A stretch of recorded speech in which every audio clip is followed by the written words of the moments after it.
Le magazine Énergie Positive, ce soir Photosynthesia, Cocopelli. Pour nous accompagner, nous parlons surtout des semences et des initiatives citoyennes qui peuvent être faites et qui sont faites à l'heure actuelle, que ce soit dans une ville comme Paris, on l'a vu tout à l'heure avec Léo, mais pas seulement. On parle des incroyables comestibles, mais pas seulement. Claire, on va donc accueillir Karine, enfin qui est déjà sur le plateau, mais l'occasion pour toi de nous la présenter. Ah, Karine, ben, j'en ai parlé un petit peu tout à l'heure au début de l'émission. Karine, donc en fait, il y a 3 ans, Karine sortait de Canal+, où elle était chef monteuse. Elle venait de monter un match de foot. C'était quoi le match? C'était quoi le match, Karine? Oh là, bonne question. Oh là, bon, ça devait être espagnol Ça alors. marche, ça C'est- marche. C'était Barcelone. peut-être ouais. C'était peut-être Voilà, bien. donc elle sortait de son match de foot et elle a pris une émission Énergie Positive avec c'est bon, Jocelyn et C'était moi-même. Voilà. Elle a pris l'émission et elle est restée dans son garage, dans son parking, en sous-sol pour écouter la fin de l'émission pour ne pas rater. Et donc elle connaissait, contrairement à ce que j'ai dit tout à l'heure, elle connaissait déjà Cocopelli et Jocelyn. Et elle a cherché donc, elle avait entendu parler des femmes semencières. Elle s'est rapprochée de Pierre Rabhi, qui lui a dit, eh ben, écoute, maintenant, c'est le moment de prendre contact avec Claire. Et donc, voilà comment aujourd'hui, Karine est à nos côtés avec des projets, un beau projet très concret qu'elle va vous présenter et qui s'inscrit dans son parcours de vie de femme et de femme semencière. Enchanté, Karine, que tu sois présente avec nous. Bonsoir à tous. Ben, écoutez, je vais remonter un peu plus en avant dans le temps, vers mes 8-10 ans. Donc j'ai eu la chance d'aller pendant mes week-ends à la campagne parisienne, proche Picardie, et de découvrir le verger de mon grand-père, qui était conservateur de variétés anciennes de pommes et de poires, et de participer un petit peu à la vie du potager que mes parents avaient mis en place également sur les petits terrains mis donc à disposition par nos grands-parents, donc ramasser les haricots verts, etc. Donc j'ai envie de dire, ça c'était un peu ma petite Madeleine de Proust. J'étais très curieuse petite, j'étais passionnée par les Indiens d'Amazonie. Je voulais partir avec Jacques Liseau, s'il y en a qui connaissent, pour rencontrer les populations Yanomami indigènes, rencontrer le monde des chamans. Donc j'ai lu pas mal de petites choses assez tôt là-dessus. Et puis je regardais la télé, je regarde encore un petit peu la télé, de moins en moins, même, même en ayant travaillé à Canal. Et j'ai découvert une série de Jean-Marie Pelt qui s'appelait La prodigieuse aventure des plantes. J'ai encore d'ailleurs le livre de Jean-Marie qui était coécrit avec Jean-Pierre Cuny. Et là, je pense que ça fait un beau cocktail pour démarrer. Et donc, j'ai continué mon bout de chemin. Donc, j'ai fait des études d'audiovisuel, tout en, on va dire, m'éloignant un petit peu de cet aspect nature qui m'attirait. Et puis, un jour, je suis partie faire une marche. Je suis partie faire une marche parce que j'avais besoin de tourner la page, de rencontrer quelque chose, de revenir à cette attirance de population indigène nomade. Et je suis partie marcher dans le désert, dans le Sahara, au nord Niger. Et bon, je vais faire court, mais en gros, j'y ai rencontré mon mari. Voilà, donc qui est un nomade nord Niger Touareg. Et quelques années après, nous avons, suite à sa sensibilisation et à la mienne, parce que je connaissais un petit peu Pierre Rabhi et Cocopelli, j'arrive plus à savoir, Jojo, quand est-ce que, en fait, j'ai connu Cocopelli. Après mai 99. Après mai 99, mais c'était pas très très loin, parce que ça fait un petit moment, en fait. Et donc, avec mon mari, au Nord Niger, on a décidé de mettre en place, parce que, en fait, les populations nomades Touareg se rendaient compte que le changement climatique limitait tout ce qui était pâturage, nomadisme, etc. Et ils se sont réunis entre eux et ils ont décidé de mettre en commun leurs terres pour se lancer dans le maraîchage, qui était quelque chose qu'ils connaissaient absolument pas, parce que c'était pas dans leur culture et même dans leur caste. C'était normalement laissé aux autres ethnies qui travaillaient déjà sur des monocultures de coton, de mil, de sorgho au sud du pays.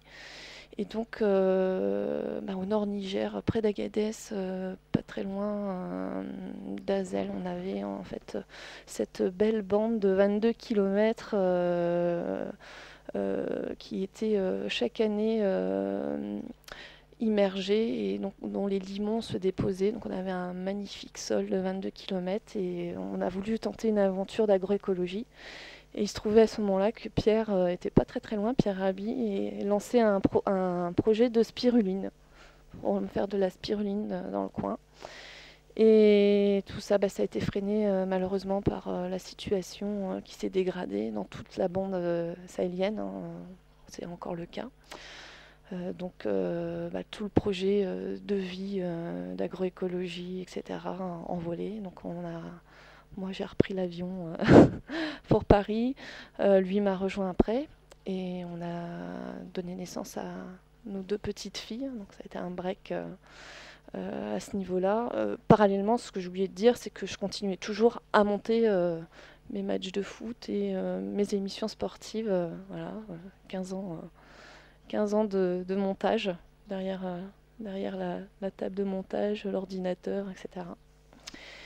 Et là, à la naissance de ma 2e fille, au moment de vouloir retravailler, je découvre que ma fille est polyallergique alimentaire sévère à 80 aliments.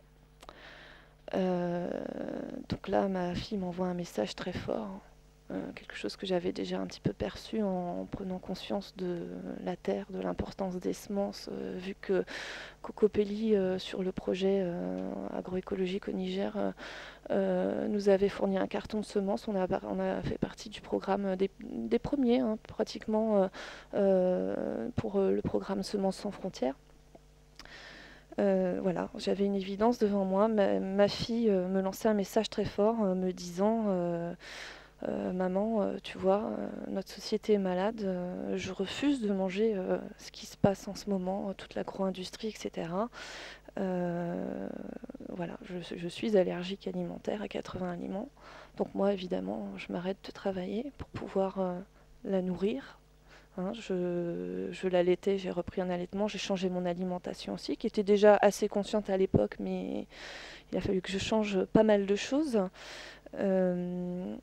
Grandir, toutes les 2, jusqu'à ses 3 ans. Pourquoi 3 ans ? C'est le couperet du congé parental qui s'arrête et puis obligé de reprendre le boulot. Et donc, c'est pendant ces 3 ans qu'un soir en rentrant de Canal, comme tous les soirs, parce que je travaillais très tard, je faisais des piges de nuit, que j'avais l'habitude d'écouter Radio Ici Maintenant depuis un petit moment, et donc ce qui me permettait de garder aussi mon écoute et mon attention sur la route du retour, que je tombe sur Jojo, que je connaissais, avec Claire, et Claire qui commence à parler du programme Femmes semencières, qui venait d'émerger dans la tête de Pierre, et qui était en train de se mettre en place. Et là, je me suis dit, si un jour je peux faire quelque chose, là où je suis, je le fais. Et ce jour, il est arrivé en juin 2013. quand j'ai découvert, en me promenant dans ma ville, qui est donc une ville des Hauts-de-Seine, Courbevoie, pratiquement au pied de la Défense, pour ceux qui ne voient pas trop où situer Courbevoie. Je découvre que la ville réhabilite en fait un ancien terrain vague avec un passé assez lourd, une usine des chocolats d'Aloyau qui avait brûlé il y a une vingtaine d'années, qui était devenu un petit peu un lieu pas très bien fréquenté. Bon, bref, la mairie voulait valoriser ce lieu. Et je découvre sur le panneau de travaux de réembellissement, etc., qu'il y a un jardin partagé qui va se mettre en place. Donc là, ni une ni deux, je cherche sur Internet, merci Internet, ce qu'il en est, si je peux avoir des informations, parce que j'avais eu aucune info jusqu'à présent sur ce projet.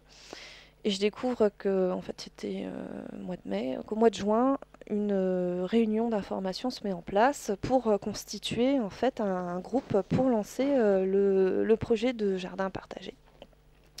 Donc je vais à la première réunion et là je me retrouve avec une trentaine de courbevoisiens, de citoyens courbevoisiens, des représentants de la mairie et également des représentants d'une association qui s'appelle l'association Espace, qui est assez présente dans le département du 92 et même sur Paris, notamment dans le 15e, qui est une association qui permet de faire des chantiers de réinsertion, de proposer des chantiers de réinsertion pour les jeunes en difficulté et les seniors autour des bonnes pratiques agroécologiques urbaines.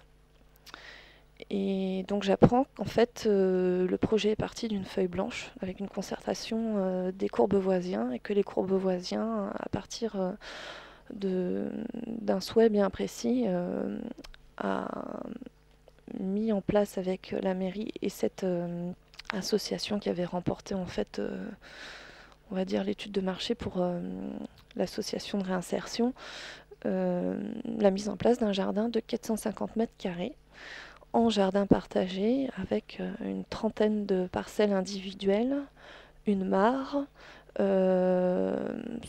mètres carrés à peu près de parcelles collectives, un magnifique espace de vie et des râteliers, donc tout ça concocté par une paysagiste, enfin une entreprise paysagiste à la base et qui devait s'insérer en fait dans un jardin d'agrément. Donc deuxième réunion,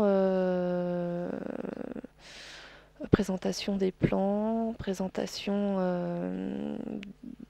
de l'avancée des travaux, parce que les travaux avaient déjà commencé, et concertation entre courbevoisiens sur le souhait de mise en place du projet. En nous disant voilà, vous devez en fait adhérer vous devez adhérer à l'association Espace, mais vous êtes libre de faire quelque chose sur ce terrain. Et donc là, je me souviens à ce moment-là de l'émission entendue de Jocelyn et de Claire, et je dis bah voilà, c'est là, maintenant. Je vais proposer de faire avec une quarantaine de courbevoisiens un jardin partagé à Courbevoie entièrement en semences reproductibles. Donc c'est comme ça que ça a démarré. Entre-temps, je revois Pierre à Courbevoie, parce qu'à Courbevoie, en fait, on a depuis 5 ans un festival qui s'appelle le Festival Atmosphère. Pierre me donne le contact de Claire, parce que je n'avais pas le contact de Claire, et je revois Jocelyn sur un salon qui me dit bah voilà, je te donne le contact de Claire. Puis c'est parti comme ça, donc ça fait juin 2013, c'est ça. Donc le jardin est livré au mois d'octobre 2013 sur un tiers des parcelles individuelles. Le paysagiste qui avait été donc mandaté pour construire le schéma de base, avait planté une centaine de mètres carrés d'aromatiques Donc il a fallu qu'on attende que les végétaux soient en dormance pour pouvoir les redispatcher. Et donc très rapidement, on a mis en place des parcelles collectives, quelques petites parcelles collectives. Et c'est à ce moment-là, en rentrant sur l'hiver, etc., que j'ai pris conscience que les gens rentraient dans une peur de l'autonomie, et que la question qui avait été merveilleuse soulevée autour de l'autonomie semencière faisait peur, parce qu'on avait peur de pas pouvoir bien planter ses graines, parce qu'on avait peur de ne pas voir pousser ses plants, on avait peur de l'hiver, on disait mais pourquoi ne pas aller acheter ses plants dans une jardinerie, etc. Et heureusement, cette peur s'est effacée petit à petit parce qu'en fait, le jardin étant livré un peu plus tard que prévu, on devait l'avoir normalement pour les beaux jours de l'été. Il y avait une Donc super 2014 manip. là. 2013, toujours 2013. 2013, d'accord. Donc livraison En octobre vraiment 2013. dernier week-end de septembre. D'accord. On commence à mettre un premier coup de pelle, on va dire, sur la terre début octobre 2013. Et en fait, tout l'été, il y a une mamie impatiente, comme sont les urbains, qui m'avait demandé déjà plein de sachets de Smicocopélie qu'elle avait fait pousser sur son balcon. Donc elle avait ramené de beaux plants tout simples qu'on a mis très rapidement en terre. Et puis en fait, tout simplement, il y a eu une ou deux tomates qui ont été récoltées, et à l'intérieur il y avait les graines. Et là, paf, c'est parti. Les gens oubliaient la peur, etc. Le simple fait de voir cette tomate, ces graines de tomate, il y a eu quelque chose qui s'est déclenché. Et donc, les gens ont donc travaillé sur les parcelles collectives, puis après, les parcelles individuelles ont été dessinées, et puis des groupes de travail ont été mis en place. Donc aujourd'hui, on a par exemple un groupe de semis qui fait des semis pour tout le jardin, que ce soit pour les parcelles individuelles et pour les parcelles collectives. Le mouvement Femmes Semencières a une parcelle aussi au jardin, qui est une parcelle un peu particulière. C'est ce qu'on appelle un keyhole garden en permaculture, un jardin en trou de serrure. Donc du coup, ça permet de montrer autre chose aussi à l'aspect, on va dire, comme disait Léo tout à l'heure, linéaire et carré, qui a été dessiné par l'architecte, on va dire, au début. Mais ça commence à changer, les gens évoluent. On explique aux gens qu'ils ont le droit à l'erreur. Et ce qui est très important, c'est que leur faire prendre conscience qu'avant de pouvoir planter une bonne graine, il faut pouvoir refaire un sol. Donc sur les ateliers d'hiver, expliquer comment faire un bon sol, mettre en place des composteurs pour pouvoir amender le sol, expliquer le paillage, expliquer voilà, tout ça, ça se met en place. Et surtout dire aux gens, vous avez le droit à l'erreur, vous avez le droit d'échanger vos connaissances. Vous êtes, voilà, le jardin devient un endroit où les gens se rencontrent, les gens échangent. Je crois que c'est un endroit où quand on entend par exemple une maman qui dit bah voilà, mes enfants ils sont plus devant la télé, maintenant ils viennent au jardin. C'est un endroit qu'on ouvre aussi sur l'extérieur. On fait énormément d'ateliers participatifs, des constructions de cabanes. Quand je dis cabane, c'est pas la cabane qu'on construit au bout de 2 heures dans la forêt avec 3 branchages. On fait une vraie cabane. On fait porter les enfants les planches, on leur fait visser, on leur fait scier, on leur fait tresser du plessis. Voilà, tout ça, ça fait un bon élan. Et puis, le résultat de toutes ces connaissances, de tous ces partages, ça amène aussi autre chose. Ça peut apporter l'art dans un jardin. On apporte de la poterie, de la peinture, avec quelqu'un qui veut faire de l'aquarelle, de la sensibilité autour de la musique. On apporte aussi, on essaye de ranger, ça c'est un petit peu plus difficile, mais ça peut marcher. Moi, j'ai envie de dire que un jardin comme un éco-village, etc., c'est un peu comme une mini-civilisation. Il y a des airs avec des apogées. Et puis après, quand on a terminé de travailler sur quelque chose, il y a un petit peu des égos humains qui ressortent aussi. Donc il faut apprendre à gérer tout ça en étant le plus horizontal possible. Et puis il y a les récompenses. Les récompenses, c'est par exemple une autonomie pas alimentaire, parce que les parcelles individuelles, c'est 3 mètres carrés. Donc sur 3 mètres carrés, on peut faire pousser pas mal de choses. Hein. Quand on apprend plein de choses entre rotation de culture, association, etc., on peut faire pousser pas mal de choses. Mais c'est de voir concrètement les graines qui poussent au bout d'une salade qu'on n'a jamais vu monter en graines. Ça, c'est l'émerveillement. De voir qu'avec une graine de salade, on a, je sais pas, 500 graines. Sur les courges, c'est pareil. Bon, les courges, la première année, elles vont se croiser, c'est pas grave, parce qu'on aura croisé, on aura semé une curcubitacée, un concombre avec 3 variétés de courges à côté. C'est pas grave, on fera mieux l'année prochaine. L'année prochaine, on apprendra à faire la pollinisation manuelle, parce que on sait que reproduire de la semence, comme disait Claire, comme disait Léo, c'est pas un jeu d'enfant. Et donc, par contre, il y a des choses que la nature nous offre. On a des variétés dites autogames, et il y en a énormément. Toute la famille, pratiquement, des haricots, les tomates, les poivrons, etc. Et ça, après, concrètement, c'est palpable. Et on se dit, voilà, les sachets que nous ont offert gracieusement Cocopelli comme kit de démarrage, là on en a aussi plein des sachets. On crée notre banque de semences et les gens sont vraiment émerveillés de voir ça et de voir que voilà, on peut recréer une autonomie semencière, on peut recréer une autonomie même dans un milieu urbain où la population est hors sol. Et ce qui est très intéressant, comme moi j'avais ma Madeleine de Proust venant de la ville et allant à la campagne le week-end avec mes parents, ensacher les poires avec mon grand-père pour pas que les guêpes les mangent, etc. C'est que chacun de nous, on a cette petite Madeleine de Proust, que ce soit une odeur, même à travers un bonbon, je sais pas, la violette de nos grands-mères, etc. Et cette Madeleine de Proust, on la révèle, on a envie de toucher la terre. Et ce qui est très intéressant avec les personnes urbaines, c'est que l'ardoise a été effacée et qu'on a les urbains ont soif d'apprendre. Donc le jardin a un peu plus d'1 an maintenant. Il y a un deuxième jardin qui a ouvert ses portes à Courbevoie. Il y en aura un 3e. Il y aura peut-être une ferme urbaine. Les serres de la ville prévoient de nous laisser un espace pour faire de la semence reproductible.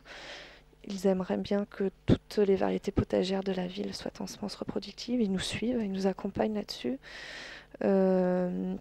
Les écoles, parce que c'est important, hein, les enfants, hein, c'est très important. Donc pourquoi pas, on essaye également sur la ville de Paris avec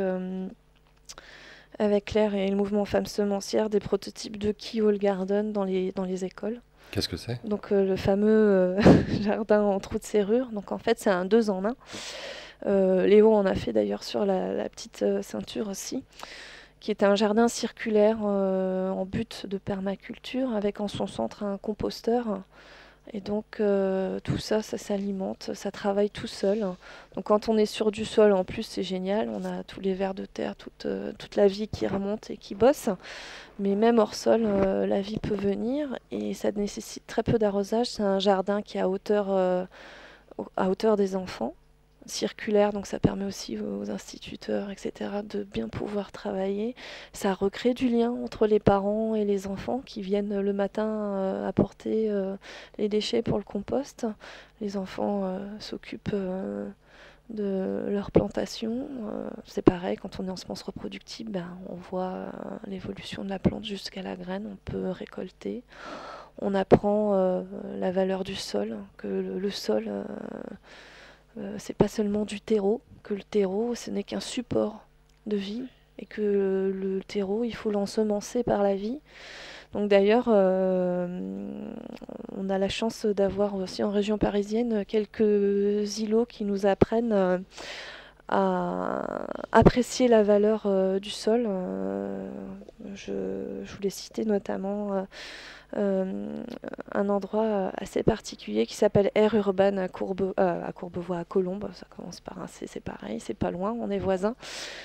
C'est 1000 mètres carrés à peu près, ouais, même peut-être 2000 mètres carrés en plein milieu urbain, au pied de la Cité des Quatre Chemins et du Leclerc, où on y fait un jardin partagé, où on y fait des buttes, où on y fait de la phytoépuration, où on y fait des toilettes sèches, où on y fait un café solidaire et où on y fait une station de maître composteur où on peut vraiment apprendre ce que c'est qu'un sol vivant. Excellent. Voilà. Et pour l'avoir vécu il y a peu, avec Claire et avec d'autres amis, c'est vraiment un stage de développement personnel que je conseillerais à tout le monde. Moi, je l'ai vraiment vécu de l'intérieur. J'avais une angine rouge carabinée, donc j'ai composté, décomposé, recomposé comme le compost toute la semaine, et c'était vraiment génial. Et bah, pas plus tard qu'il y a 2 jours, j'ai emmené une de mes collègues là-bas qui vient de se faire remercier par la société dans laquelle nous travaillons. Et voilà, sont des gens qui ont envie de tourner une page, qui ont envie de donner du sens à leur activité, à leur vie, être utile. Et ça, je pense que c'est une des choses par lesquelles on devrait commencer. Voilà, retour à la terre, retour à la semence. Karine, lorsque tu as intégré ce jardin partagé, que vous êtes tous réunis, qu'il y avait cette association, et quand tu as eu l'occasion de leur exposer ton projet, faire appel aux semences reproductibles, les femmes semencières, Cocopelli, quels a été les premiers sons de cloche à cette proposition? Parce qu'il y avait une quarantaine de personnes, hein, tu disais. Hein. Oui, oui, oui. Bah, les gens étaient emballés. Les gens avaient peut-être pas tout compris parce que je leur ai pas non plus bourré le crâne avec l'histoire des hybrides, hybrides F1. Ça, c'est pas possible. C'est pas possible. Donc, ça s'est fait dans un deuxième temps. Claire est venue faire une conférence à Courbevoie, mais il n'y avait pas grand monde. Mais après, ça se fait sur le terrain. On est toujours dans le concret. Hein. Comme on dit souvent, c'est bien de parler, mais c'est mieux d'agir. Donc, même à petite échelle. Donc concrètement, voilà, ce que je disais, la mamie, la super mamie qui était super contente de pouvoir démarrer, etc. C'est elle qui nous a aidés. Après, sur le deuxième jardin, bah, ça s'est pas fait comme ça, parce qu'il y avait déjà le modèle du premier, on va dire, on avait essuyé un peu les plâtres, mais ça s'est fait différemment. Le deuxième jardin a adhéré à Cocopelli il y a peu de temps. Alors que nous, bah, on n'a pas adhéré à Cocopelli, mais bon, on bénéficie quand même du programme de semences. Donc après, il y a les personnalités, il y a des quartiers différents, voilà, donc il y a des approches différentes. Il faut toujours prendre en compte la peur humaine, toujours, toujours. Cette peur de l'autonomie qui a été effacée en fait de nos ardoises, la fameuse ardoise qu'on a à re-remplir. Donc voilà, et puis après, bah, il faut prendre les choses dans l'ordre, parce que bah, le vivant. La question alimentaire, elle était vraiment au cœur du problème pour moi. Ma fille polyallergique alimentaire, c'était encore un rappel énorme. Voilà, c'est tout est lié, tout est lié. Donc, au début, les gens sont enthousiastes. Il y en a qui comprennent pas tout. Après, les gens comprennent. On a des femmes semencières maintenant au jardin. Voilà, bon, les femmes semencières, c'est un mouvement, c'est libre, donc on vit femmes semencières.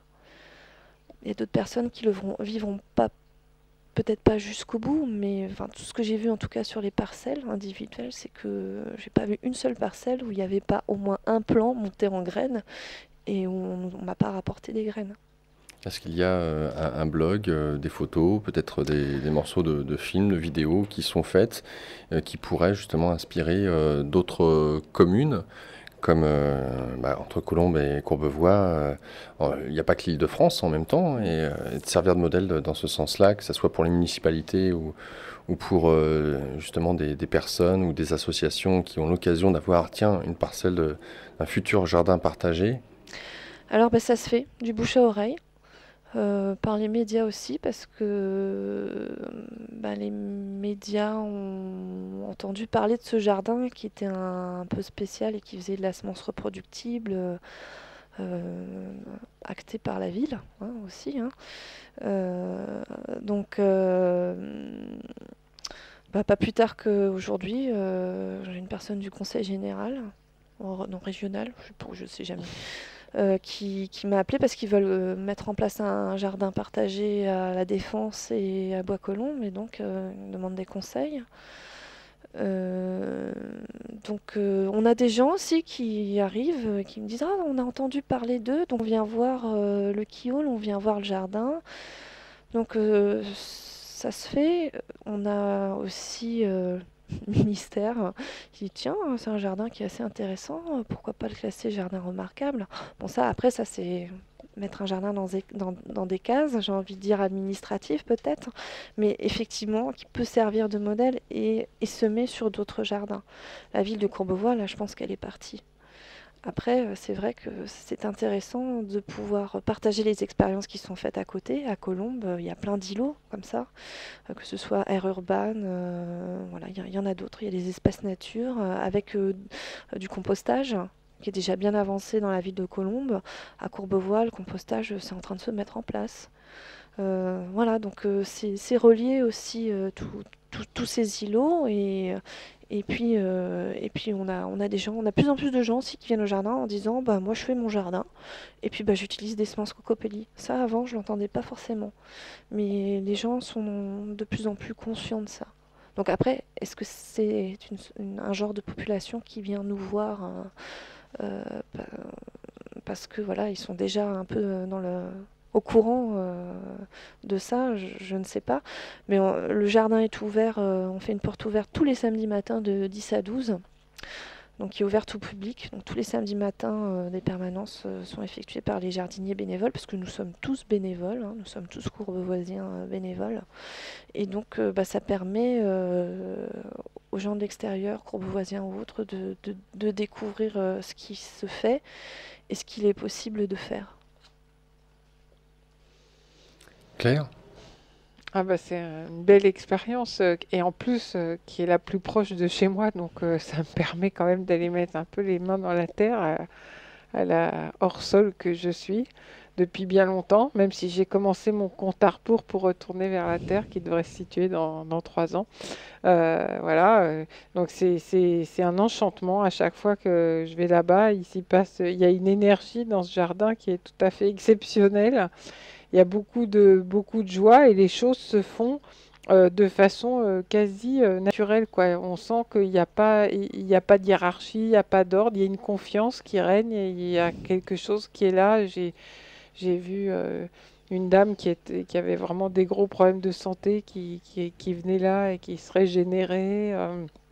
Et puis, il y avait eu aussi ce beau cadeau un jour où Karine m'a fait sentir une poignée de terre du jardin qui était quand même du remblai, combien, 6 8 mois avant? Oui. Hein, 6 8 Ouais. mois avant. Et ça, c'était magnifique, quoi, de voir cette terre qui avait déjà repris vie. Alors, même si c'est pas encore un modèle absolu, mais elle sentait déjà l'humus au bout de 6 mois, de voir les enfants qui viennent, la fille de Karine, l'aînée, qui fait des visites guidées aux autres enfants, leur expliquant l'hôtel à insectes, le bac de compost, le sentier des fraisiers, les plantes grimpantes. Enfin, c'est vraiment un petit laboratoire de vie qui vibre très très fort et qui est effectivement euh, quelque chose qui incite à multiplier ces expériences, même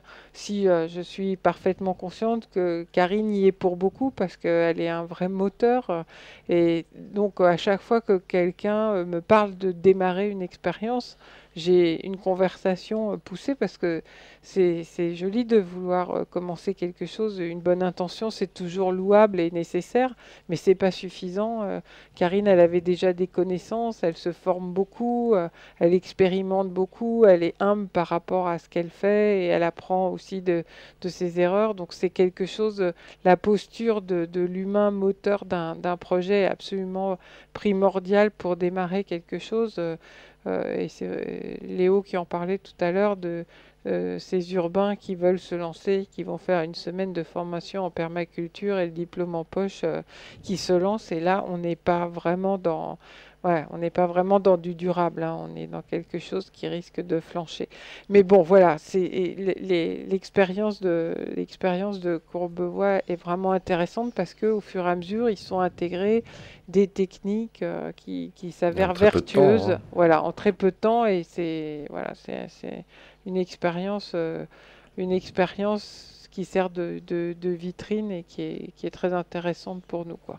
Et en plus, tu as bien insisté, Karine, tu l'as répété à plusieurs reprises sur le fait d'avoir le droit de se tromper. Oui.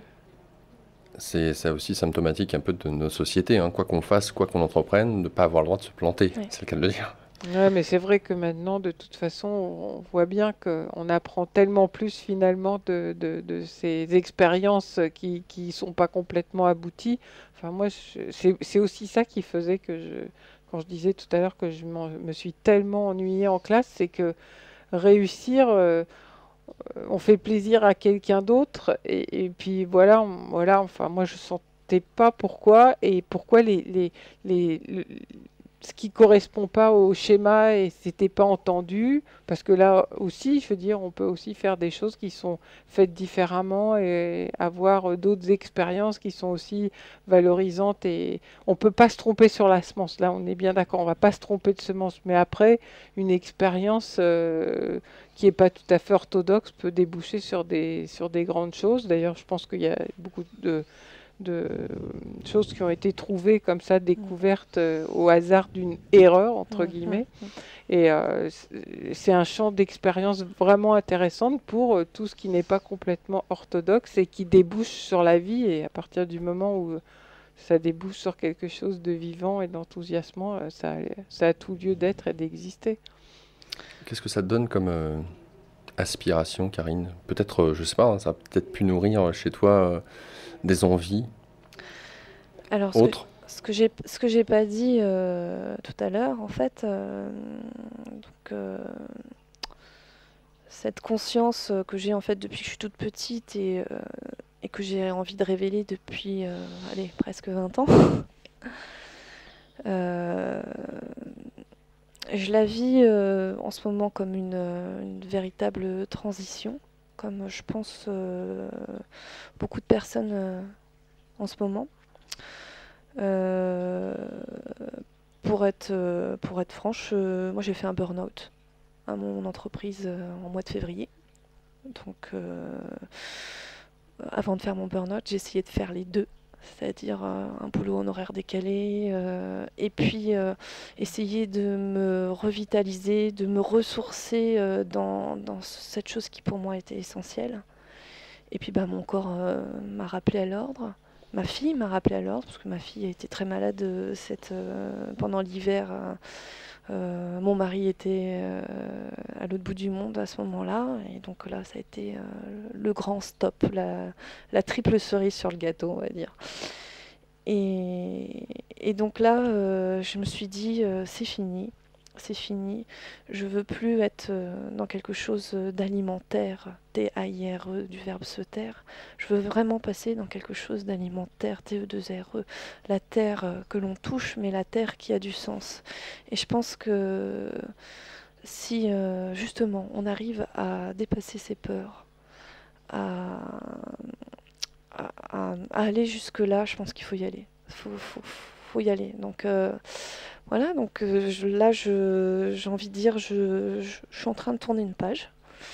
Je vais voir ce qui va se passer. Je continue. Il y aura d'autres jardins. Si c'est à Courbevoie, ce sera ailleurs. Ça sera entre les murs, hors les murs. Je continue. Oui, c'est bien ce que je ressentais de l'autre côté. Donc, Voilà, quand on fait une expérience comme ça, et au vu de ce qui t'anime, puisque Claire parle de moteur, pourquoi ne pas être un moteur pour d'autres initiatives de jardins partagés ou autres? Si on fait écho à cette guérilla gardening dont parlait Léo tout à l'heure, dans quelle mesure est-ce qu'elle peut aussi s'implanter à travers tes actions, le fait de transmettre ton expérience? Bah, c'est transmettre, c'est la vie, hein. La vie en tant que femme, en tant que maman, etc. Donc bien sûr, la transmission, les enfants, même les adultes, enfin, bien sûr, bien sûr. Et puis le jardin, comme disait Jocelyn, c'est le jardin thérapie, c'est le jardin aussi de toutes les créations, de tous les possibles. C'est comme ça que je le vois. J'ouvre le standard pour les auditeurs et leurs questions. Maintenant, depuis un bon moment, nous avons l'occasion de faire un tour d'horizon des initiatives. Ce qui est important, et je précise, c'est que pour le coup, les initiatives, que ce soit à travers Léo, en témoignage avec Karine, elles peuvent être reproductibles gratuitement n'importe où en France. C'est important de le préciser. On n'est pas là dans uniquement une région de France en vase clos. C'est des initiatives qui marchent et qui s'ouvrent pour le coup dans le milieu urbain. Et voilà, c'est vraiment d'actualité, d'autant plus avec ce qu'il se passe actuellement d'un point de vue économique, d'un point de vue politique, d'un point de vue social, de se remettre en lien avec des manières très très simples. Et comme vous pouvez le voir, je dis ça aux auditeurs parce que je les reçois régulièrement, à longueur de journée à l'antenne, que j'entends à la lecture des articles comment ils réagissent, leur point de vue, et de dire pourquoi attendre? En fait, c'est ça. Oui, Jocelyn, tu peux intervenir si tu veux. Ou... Non, il n'y a pas besoin, Karine. En fait, je ne sais pas pourquoi, il marche sur Jocelyn. Donc, voilà. Ouais. Alors, juste de ramener un peu le micro, par contre. Non, la branche. Prends carrément la branche plutôt que le micro en lui-même. Voilà. Merci, Claire. It's good. Ouais, c'est good. Donc, Non, moi je voulais dire que c'est que de l'énergie positive. Bravo, il faut continuer là et on va vraiment oublier les coquins, quoi. donc ça marche. Donc, pourquoi attendre? Oublions les coquins et retrouvons notre souveraineté. Alimentaire, à travers l'autonomie semencière. Le 08 92 23 95 20, vous souhaitez intervenir et réagir. Le 08 92 23 95 20, vos questions sont les bienvenues. Tiens, puisqu'on parle entre autres, des coquins en question, une information dont j'ai eu connaissance aujourd'hui. 37 millions d'abeilles retrouvées mortes au Canada. Ouais, j'ai vu ça. Info importante, donc, s'il en est. Alors pourquoi? Eh bien, 37 millions d'abeilles retrouvées mortes au Canada après la plantation d'un grand champ de maïs OGM. Des millions d'abeilles sont tombées raides mortes quelques semaines après la plantation d'un champ de maïs OGM en Ontario, au Canada. L'apiculteur local, David Schwitt, qui produit du miel à Elmwood, a perdu environ 37 millions d'abeilles, qui représentent au total à peu près 600 ruches. Une fois qu'ils ont commencé à planter le maïs, elles sont mortes par millions, a déclaré Schultz. Bien que de nombreux apiculteurs accusent les néonicotinoïdes d'être la cause de l'effondrement des colonies abeilles, et de nombreux pays de l'Union européenne ont interdit les néonicotinoïdes, qui sont une classe d'insecticides qui agissent sur le système nerveux des insectes, le ministère américain de l'Agriculture ne parvient pas à interdire les insecticides Putain, il me le répète en plus, vous l'aurez compris, donc, chers auditeurs, fabriqués par Bayer Crop Science Corporation. Donc, deux des insecticides de Bayer les plus vendus, l'imidaclopride et la clothianidine, sont connus pour entrer dans le pollen et le nectar et peuvent endommager les insectes utiles comme les abeilles. La commercialisation de ces pesticides a également coïncidé avec l'effondrement des colonies à grande échelle dans de nombreux pays européens et aux États-Unis. Nathan Carré, un autre paysan, dit que le printemps dernier, il a remarqué qu'il n'y avait pas assez d'abeilles sur son exploitation agricole. Il croit qu'il y a une forte corrélation entre la disparition des insectes et l'utilisation d'insecticides. Dans le passé, de nombreux scientifiques ont eu du mal à déterminer la cause de ces effondrements massifs, un phénomène qu'ils appellent syndrome d'effondrement. Des colonies. Et à Cocopelli, Dominique Ananda avait fait un film il y a plusieurs années en 3 DVD bien pensés et bien filmés et qui annonçait non pas le syndrome d'effondrement des colonies, mais ce qui se mettait en place, à savoir la disparition des abeilles.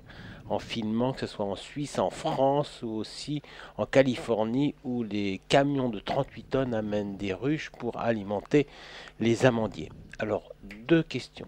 Le Titanic apicole, le titre. Premier, exactement. Et Le- aussi le Titanic apicole qu'on a fait, mais surtout, qui gouverne? Vous avez 10 secondes. Il en faut moins que ça, à mon avis, hein. Enfin, quoique. Vous avez trouvé la réponse, bravo, vous avez gagné le droit d'écouter ici et maintenant et de poser vos questions. Donc, pour finir juste l'article avant d'accueillir Alexandre, aux États-Unis, les abeilles sont en déclin terminal depuis 7 années consécutives. Voilà, donc c'est une hécatombe, et cela quelques semaines seulement après avoir planté ces champs de maïs OGM. Donc voilà, alors C'est pas rien, ils sont en train de Serralini. faire les petites abeilles robots pour les Oui. pollinisations. Ah bah forcément, hein, il y a toujours une alternative qui rapporte de l'argent. Le 08 92 23 95 20, Alexandre, bonsoir. Bonsoir, bonsoir à toutes et à tout seul. Bonsoir. Parce que j'ai pas retenu les prénoms, je vous prie de m'en excuser. Alors, ma question était la suivante. Est-ce que vous apprenez aux jeunes générations, et puis à vous-même aussi, à converser, à parler aux plantes, à les saluer le matin, à les saluer le soir, etc. Est-ce que cette dimension un petit peu particulière est transmise aux nouvelles générations pour que ils aient en quelque sorte une notion de personne, entre guillemets, par rapport aux plantes qui sont nourricières et par rapport aux plantes qui abritent pardon, les oiseaux. Et puis, une petite note humoristique. Pourquoi, connaissez-vous la réponse, pourquoi le financier aime bien se reposer sous les arbres, surtout au printemps et à l'été et un petit peu à l'automne? C'est une charade? Non, non, non, non, c'est une devinette. C'est pas sous un noyer des fois? Parce que le financier pourrait Non, se non, noyer. non, non, non, non, les financiers... Il se noie les financiers, généralement, non? les financiers essaient de ne pas se noyer. Eh bien, tout simplement parce que ce sont des portefeuilles. Oh, bravo, bravo. Ben voilà ce qu'on apprend. Donc après le salon Marjolaine qui se termine le 16 novembre, je descends dans la région de Bressuire, Parthenay, dans les Deux-Sèvres, pour faire des animations dans les lycées agricoles et aussi des petites conférences dans le cadre de la semaine de la solidarité internationale avec les amis qui organisent tout ça là-bas, dont les personnalités autour de la Confédération paysanne, aussi Marc Dufumier qui est prof à AgroParisTech qui sera là-bas, ainsi que différents organismes. Mais c'est super déjà que tu arrives à rentrer dans les écoles. C'est de la magie, quoi. Donc c'est Bah, le c'est ou le énorme, directeur hein. de l'école ou des profs qui te font rentrer. J'ai déjà fait ça à Arles-en-Provence dans différents endroits. Donc c'est merveilleux. Bon, on n'est pas partout, mais genre, c'est de la magie qu'on puisse rentrer ou chez les bacs pro, dans les premières ou les terminales. On leur passe le petit film Ah bah ouais, clair à ouais. programmer, lancement dans tous ces états. Et puis après, c'est parti et tout. Et ils ouvrent les yeux comme ça parce qu'ils savent pas tout ça, quoi. Et ça, c'est de la magie. Donc, juste après Marjo, on va continuer. Donc, ça rejoint tout à fait ta question, Alexandre. C'est dans ce sens-là qu'on continue à faire pour le mieux. Et on va pas, dans un premier temps, leur dire de quitter leurs chaussures avant de rentrer dans le jardin, mais c'est ce qu'il faudrait faire parce que la terre est sacrée. Et tu as tout à fait raison par rapport à tes réflexions. Elles sont tout à fait justes et il faut qu'on mette ça en place. Très bien. Et la Écoutez, terre est merci. sacrée, le règne végétal c'est le règne sacré, chakra numéro 2, le règne de l'eau, le règne sacré. Donc c'est vrai que dès qu'il y a la possibilité d'avoir des enfants qui ont cette sensibilité, cette écoute, c'est ce vers quoi on les accompagne, on les mène comme réflexion. Et j'ai dans les mains justement un livre qui est sorti il y a peu de temps qui s'appelle L'intelligence émotionnelle des plantes, qui est un livre qui a été traduit de l'américain. C'était un livre de Cliff Baxter qui, lui, a mené une enquête très tôt, parce qu'il avait été engagé par la CIA comme spécialiste de l'hypnose et il a développé l'usage du polygraphe. Et donc, un jour de 1966, il s'amusait à tester une plante en branchant dessus un polygraphe avec l'intention de brûler une feuille. Et à sa grande surprise, la plante n'a pas réagi au moment de l'acte, mais au moment où il avait eu l'intention de le faire. La plante avait lu dans sa pensée. Voilà. Voilà. Donc, Oui, tout à fait, oui. ce livre a été traduit en français. Il s'appelle L'intelligence émotionnelle des plantes. Il est aux éditions Guy Trédaniel. Et mon ami Jacques Collin, qui en a fait la préface et qui est un auteur qui a beaucoup écrit sur l'eau, Oui, m'a voilà. m'a expliqué que c'était par cette approche autour de la plante qu'il était possible d'éveiller les gens à tout le champ énergétique et les champs de conscience, et que c'était une façon qui était tout à fait intéressante pour s'adresser justement aux jeunes en leur montrant des choses pratiques qui révèlent ces questions d'énergie invisible. Donc oui, au gros câlin à tous les arbres et toutes les plantes. Oui, et justement, en marchant dans le jardin, contrairement à dans la ville, les gens marchent toujours la tête droite et la nuque raide, alors que dans un jardin, on doit marcher courbé et les yeux à terre, parce que s'il y a un hanneton blessé ou quelque chose comme ça évite de l'écraser d'une part, de le remettre sur une branche d'autre part, et puis de prendre conscience que sous nos pieds, il y a une vie extraordinaire. Et donc, ça permet également de construire l'éducation des choses dont on doit prendre soin, mais que nous ne voyons pas forcément. On peut apprendre à regarder aussi en ville. Il faut savoir qu'en ville, on peut avoir quand même un bel échantillon de biodiversité. D'ailleurs, il y a toute la question autour du miel des abeilles. On dit malheureusement que le miel est meilleur en ville qu'à la campagne, et pour cause les pesticides et les épandages des champs. Malgré les particules fines, etc. Oui. Le miel de béton, on appelle ça. Et combien coûte, et ce sera ma dernière question, puis après je vais laisser la place aux autres, combien coûte une colonie d'abeilles pour renouveler des colonies, ne serait-ce que faire un don ou acheter une colonie pour un apiculteur qui a perdu ses abeilles? J'ai aucune idée tu sais, tu peux trouver la réponse assez facilement auprès du MABD, au Mouvement d'agriculture biodynamique, qui est 5 place de la Gare, 68 000 à Colmar. Et les amis donc, de la biodynamie ont mené pendant très longtemps et continuent à mener une campagne de sauvetage pour les abeilles, pour financer justement l'achat des essaims nouveaux pour les apiculteurs. Mouvement d'agriculture biodynamique, 5 place de la Gare, 68 000 à Colmar. Et ses amis tiendront un stand justement au Salon Marjolaine, au Parc Floral de Paris. Et Jocelyn dit ça de tête, hein, il n'a aucun papier sous les yeux. Et la musique, on pense à... Ça ne m'étonne pas, c'est, comme dirait l'autre, c'est normal. Tout à fait. Et la musique, tu sais Alexandre, il y a une chose importante. Franck Nabé, notre ami musicien qui fait de la flûte amérindienne, on a fait des études et il a regardé ça très très près, puisque Claire a financé aussi un de ses DVD pour soutenir Cocopelli. On a constaté des résultats de pourcentage plus importants au niveau des cultures de haricots, différentes choses comme ça. Donc il y a des amis qui dans leur serre passent de la musique régulièrement.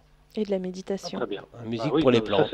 La musique pour les plantes. Oui, absolument. J'ai 2 plantes vertes à la maison. Et au moins une fois par semaine, je m'absente un certain temps et je leur mets de la musique classique pour qu'elles puissent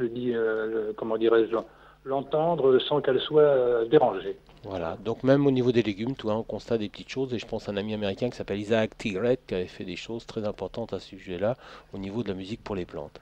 Voilà. Très bien. Écoutez, mille merci pour tout ce que j'ai entendu, et puis merci pour vos ouvrages respectifs, et bien continuez dans ce sens-là. Comment dirais-je, ça réconforte le cœur de certains urbains. Quand on s'aime, on s'aime. Merci Alexandre. Voilà, exactement. Merci beaucoup. Et voilà, merci beaucoup. Bonne soirée. Alexandre. Bonne Au revoir. D'ailleurs, puisqu'on parle des plantes, je recommande aux auditeurs différents documentaires qui sont passés sur Arte. Une série de documentaires notamment réalisée par Quincy Russell, dont j'avais fait une émission avec lui sur d'une thématique qui s'intitulait les plantes communicantes. qui est extraordinaire et qui nous montre comment les plantes communiquent entre elles et comment justement des expériences qui ont été faites, on s'aperçoit que les plantes sont intelligentes et ce n'est pas juste un organisme qui... Oui, tout à fait. Ouais, ouais. Et pas forcément par rapport au soleil. Hein, Mais à 10 000 km de distance, des fois, on a constaté des choses identiques. Alors, je ne sais pas comment ça peut... alors, à quoi tu fais référence? Ou je crois que j'ai entendu et j'ai lu des petites choses comme ça, des plantes qui étaient dans une possibilité de se réintroduire d'une manière assez importante et de résurrection. Et puis la même à 10 000 km aussi, au même moment, pratiquement dans des diètes. Hein. Donc c'est-à-dire qu'il y a des communications qu'on ne soupçonne même pas, quoi. On n'a aucune idée à ce niveau-là. Oui, ça n'allait pas jusque-là dans Non, mais je retrouvais l'article. Isaac Tigret a fouillé. Le garçon qui a créé les Hard Rock Café après d'ailleurs. Est-ce que vous avez connaissance de cet agriculteur mexicain qui arrive à faire des... Oui. Il était avec nous au festival au Pérou en août 92. Non, 2012. 2012, pardon. 92, c'est le début, c'est nos 20 ans. Voilà, donc 2012. Don Carmen, voilà. Don José Carmen. Don José Carmen. Ouais. Il était avec nous pendant 8 jours là. Voilà. Et qui a été suivi par l'Institut national du Mexique, justement, qui ne comprenait pas comment il était possible d'avoir des... sans intrants chimiques, hein, je précise, bien évidemment. Donc, qu'est-ce que vous en pensez? Il y a un livre et puis un DVD qui oui, sortait, il y a un film qui a été fait. Qui a circulé il y a une quinzaine d'années, beaucoup en France, quoi. Qu'est-ce que vous en pensez? Du phénomène des gros légumes, beaucoup de choses, ouais, beaucoup. Pas seulement, la manière dont il a justement d'aborder l'agriculture, justement puisqu'on parle de relation de l'homme et de la plante ou du sol, et tout à l'heure Karine nous parlait justement de son rapport au chamanisme et la manière dont justement les chamans ou certaines cultures amérindiennes communiquent pas uniquement avec la plante mais avec le sol, ou une vision, on va dire, holistique, et savent très bien, à l'image en Neuroville de Robert, je ne sais plus comment il s'appelle, vous m'avez dit, Dick et Dipika, Bernard et Dipika. Voilà, Bernard. Bernard. Merci. Bernard et Dipika. Dipika, c'est son épouse qui est d'origine indienne, et lui, il est d'origine belge, il s'appelle Bernard. Donc, je pense que Don José, il utilise, bon, on sait... Dans les détails, on ne sait pas tout. Moi, j'ai pas été sur place, mais par rapport à ce qu'on a lu et ce qu'on a entendu au Pérou, par rapport à ce qu'on, les amis, quand ils traduisaient en faisant ces ateliers, visiblement des plaques de cuivre et tout, il est en contact direct et puis il parle, quoi. Il parle aux esprits, quoi. Et c'est tout à fait des traditions chamaniques qu'on connaît. Cocopelli, c'est lié au Hopi, au Navajo, tradition amérindienne, personnage qui est lié à la fécondité, à la germination, voilà, joueur de flûte bossu, mais qui insuffle la vie aux semences de Cocopelli, qui sont des semences reproductible, c'est le champ de Titus. Le champ de Titus, c'est le champ du maïs. À savoir que au niveau de la mesa mexicaine, en plein été, en pleine chaleur, et tout, les maïs souffrent parce qu'il n'a pas tombé l'eau depuis tout le temps. Tout d'un coup, il y a un champ extraordinaire, c'est le champ de Titus. Titus est en train de chanter à ses maïs. Et ces maïs, cette graine de maïs possède ce qu'on dit navoti. Donc la possibilité de vivre et de se reproduire. Voilà. Et moi, je vais enlever un peu de magie à l'inverse. Par exemple, sur les étals de supermarché, on retrouve les légumes anciens, qui ne sont en fait pas des légumes anciens, puisqu'on refait de l'ancien avec du nouveau. Voilà, ce sont de faux légumes anciens. La cœur de bœuf, voilà. C'est une cœur de bœuf à la forme d'un cœur, c'est pas une cœur de bœuf côtelée comme on trouve chez les grands coquins, quoi. La société Pouscadi, là, c'est ça, c'est des cœurs de bœuf côtelés, mais c'est pas ça un cœur de bœuf. Cœur de bœuf, c'est vraiment la forme du cœur. Tous les autres, quoi. Il y a un beau documentaire là-dessus. Ouais, le bidouillage. Je crois qu'il y a justement, tu parlais d'Arte, Laurent, tout à l'heure, la guerre des graines, hein, ouais, qui est passée sur Arte il y a pas très longtemps, quoi. C'est vrai qu'en ce moment, Arte, ils y vont fort. Arte ou la 5, bon, ça, c'est celui qui en fera le plus, quoi. Si on nous en mettait un par semaine, ça y va très très vite. C'est impressionnant. Et on peut voir le dernier film de Marie-Monique Robin qui est passé avant-hier, qui est passé avant-hier, qui est encore en replay et qui sera à Margeau, voilà, Sacrée Croissance. Sacrée Croissance. Après avoir fait Le Monde selon Monsanto, après avoir fait Notre Poison quotidien, après avoir fait Les Moissons du futur, voilà, elle revient là. Et là, c'est un beau film d'espoir avec cette jeune génération hyper créative et consciente de l'avenir qu'on lui a préparé sur cette planète. Donc il y a vraiment des beaux exemples, des magnifiques expériences qu'elle est allée filmer à travers le monde, et c'est un vrai bain d'espoir et de jouvence. Elle sera à Et c'est Marjolaine, d'ailleurs, encore, Marjolaine, n'est-ce voilà, pas elle sera à Marjolaine, et Le film passe à Marjolaine. Ouais. on peut le voir encore sur replay pendant 4-5 jours. Oui, comme tu disais tout à l'heure, Claire, on a vraiment une émergence d'une génération végétale. Mais j'ai envie de dire aussi qu'on a une émergence des seniors végétales, des gens qui voilà, ont fait quelque chose sur une bonne partie de leur vie et qui se reposent aussi des questions. Et puis bon, bah, tous ces jeunes aussi bien centrés. Ouais. Et je pense que ça bouge. Tiens, en parlant des jeunes, je voudrais parler des jeunes qu'on suit, qui est un être assez exceptionnel aussi, allons-y, oui. qui est en train de faire le tour de France du gaspillage alimentaire. Extraordinaire. Voilà, et c'est quelqu'un qui s'est retrouvé très très tôt confronté avec cette ineptie dans nos pays, des poubelles de supermarchés qui regorgent et dont il est interdit d'aller récupérer le contenu, hein, parce que c'est une propriété Passible privée. de prison. Donc, Entre autres. ouais, c'est passible de prison, viol de propriété privée. Donc, cet ami, voilà, je reprends le livre de Vandana Shiva, pour une désobéissance créatrice. Donc, ce mouvement, donc, il s'appelle Camille, s'inscrit complètement dans cette logique-là. Et donc, ils vont récupérer, donc, avec des lampes frontales, ils vont récupérer des centaines de kilos dans les poubelles des supermarchés, des boulangeries, des magasins bio, etc. Et ensuite, ils s'installent sur des endroits stratégiques, des places de ville, et ils font cette démarche de donner, hein, on est vraiment dans le don là, d'informer, parce qu'il y a toute cette mécanique complètement absurde que les gens ignorent, voilà, qui leur sont expliquées, et en même temps, ils sont absolument remarquables parce qu'ils ont aussi la capacité de faire de l'information sur la malbouffe.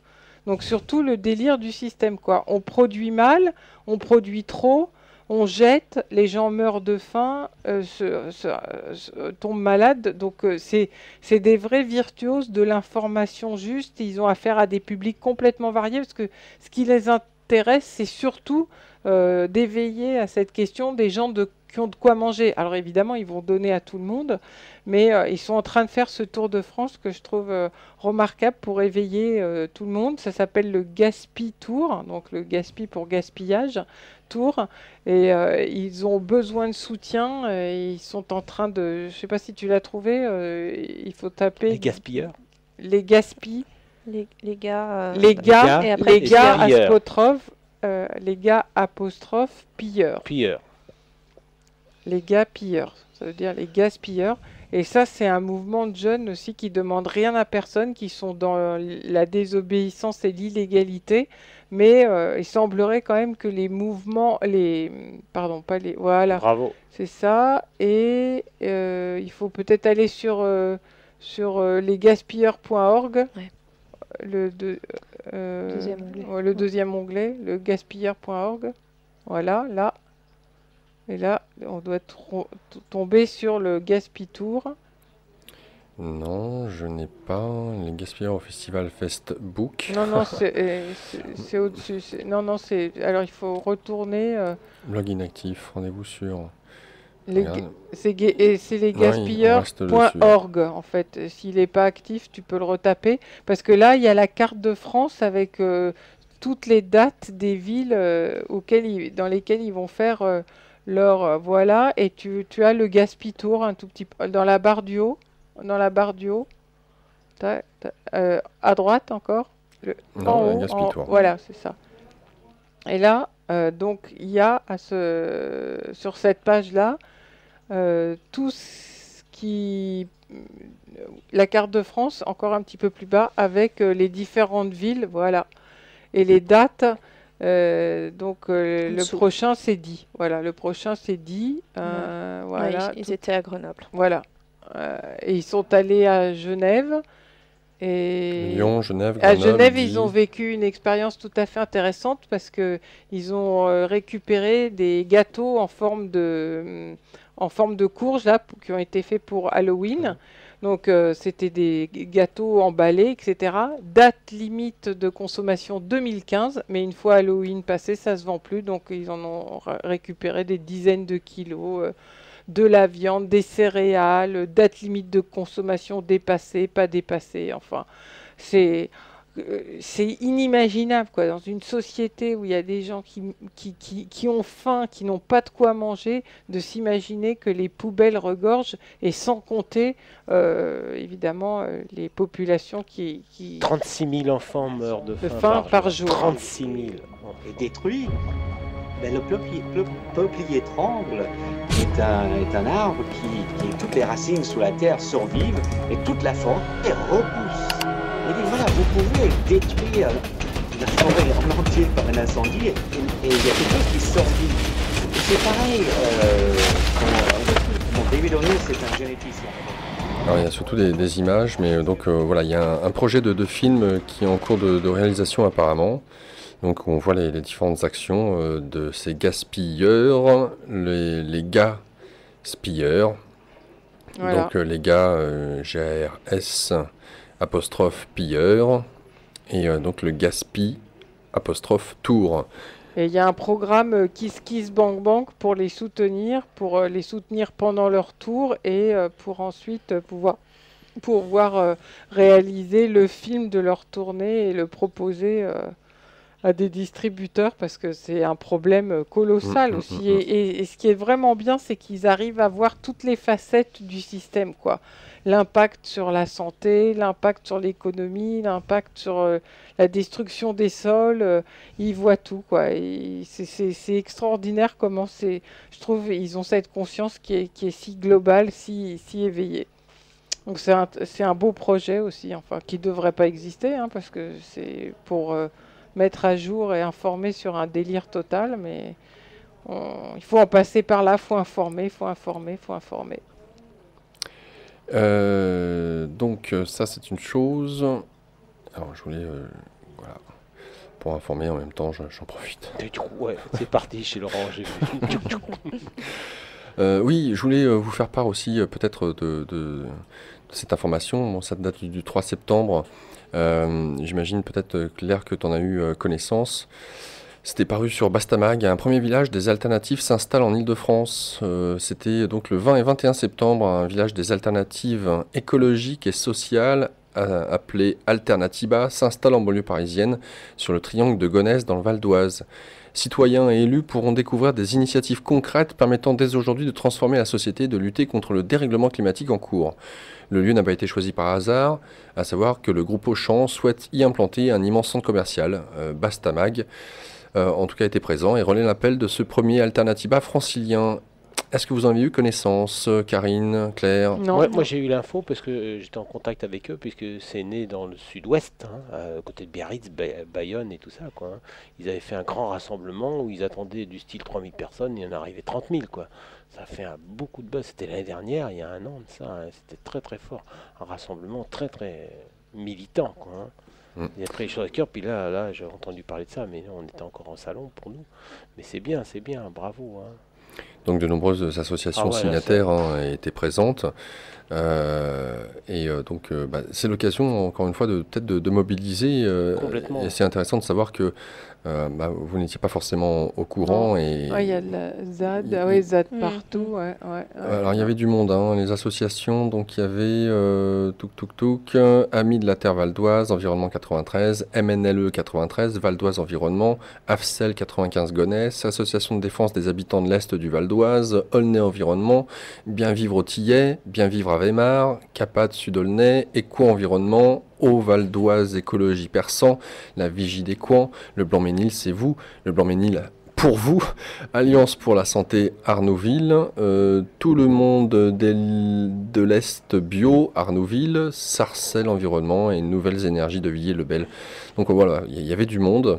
Non, mais les citoyens prennent de plus en plus conscience. Là, c'est manifeste de l'étau qui se resserre et de la capacité qu'ils ont justement en créant des alliances, des mouvements et puis des solutions comme celle-ci de s'opposer au système qui nous broie, quoi. De toute façon, c'est ça, on est obligé d'être dans cette désobéissance dans cette désobéissance civile. Et pour parler souvent avec Pierre Rabhi, qui est quelqu'un d'éminemment pacifique, l'autre jour, il m'a sorti une phrase qui m'a scotché. Il m'a dit même si je dois aller en prison, parce qu'il est tellement effaré de voir à quel point ça s'accélère et à quel point c'est un déni permanent de tous les aspects du vivant, que voilà, il m'a sorti ça. Je me suis dit, tiens, c'est étonnant, quoi. Dans sa bouche, je l'avais encore jamais entendu.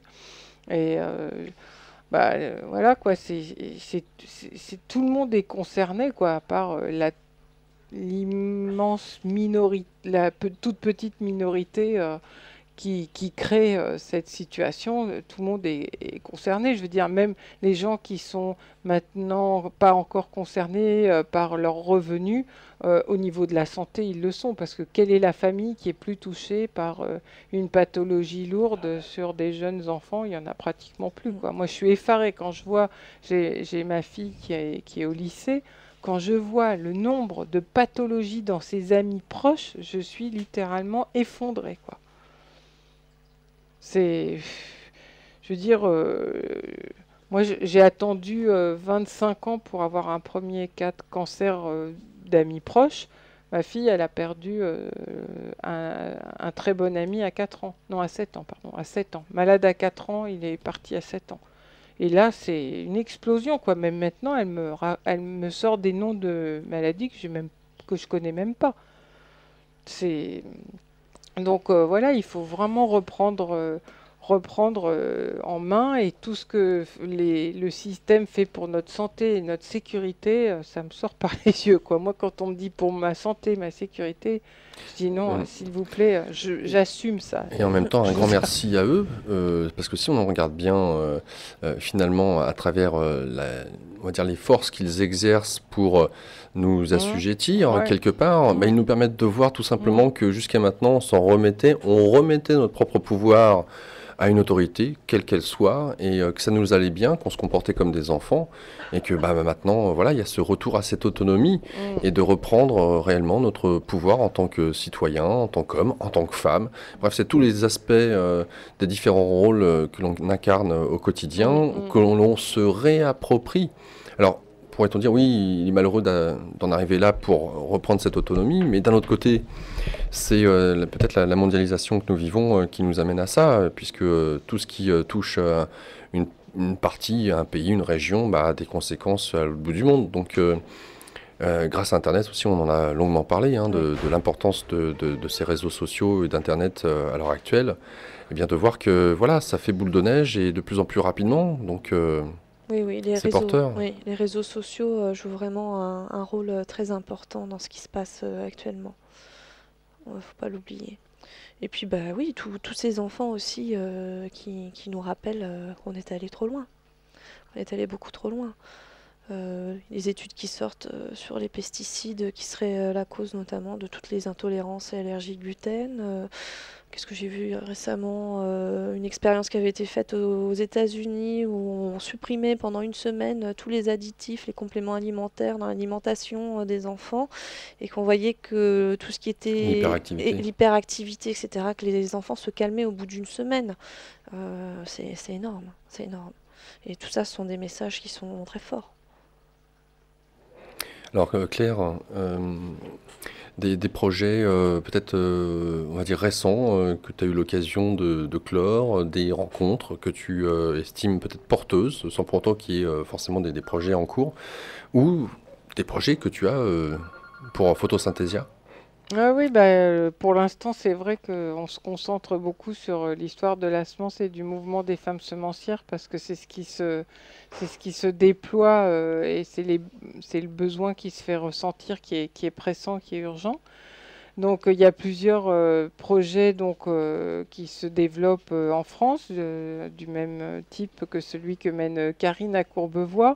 Et maintenant, ce qui est précieux pour nous, c'est aussi de nous affranchir. On a été très très gâtés par Cocopelli qui a déjà donné des kilos et des kilos de semences reproductibles pour nos différents projets. Maintenant, ce qui est important pour nous, c'est de prendre le relais, c'est-à-dire de pouvoir échanger les semences entre les projets qui se créent, parce que là, c'est comme ça qu'on va atteindre notre autonomie entre nous et pouvoir même en redonner au programme Semences sans frontières. Donc ça, c'est l'étape d'après, c'est d'arriver à devenir autonome en semences pour alimenter les programmes qui se créent, qui voient le jour, parce qu'il y en a en permanence. Donc nous, c'est plus informel, je dirais, que les incroyables comestibles. Donc dès qu'il y a quelque chose qui se crée, on ne pointe pas forcément sur une carte, parce que d'abord, ça se crée à des vitesses différentes. Il y a des choses qui ralentissent, des choses qui s'arrêtent, qui recommencent plus tard. Enfin voilà, c'est très variable et très vivant.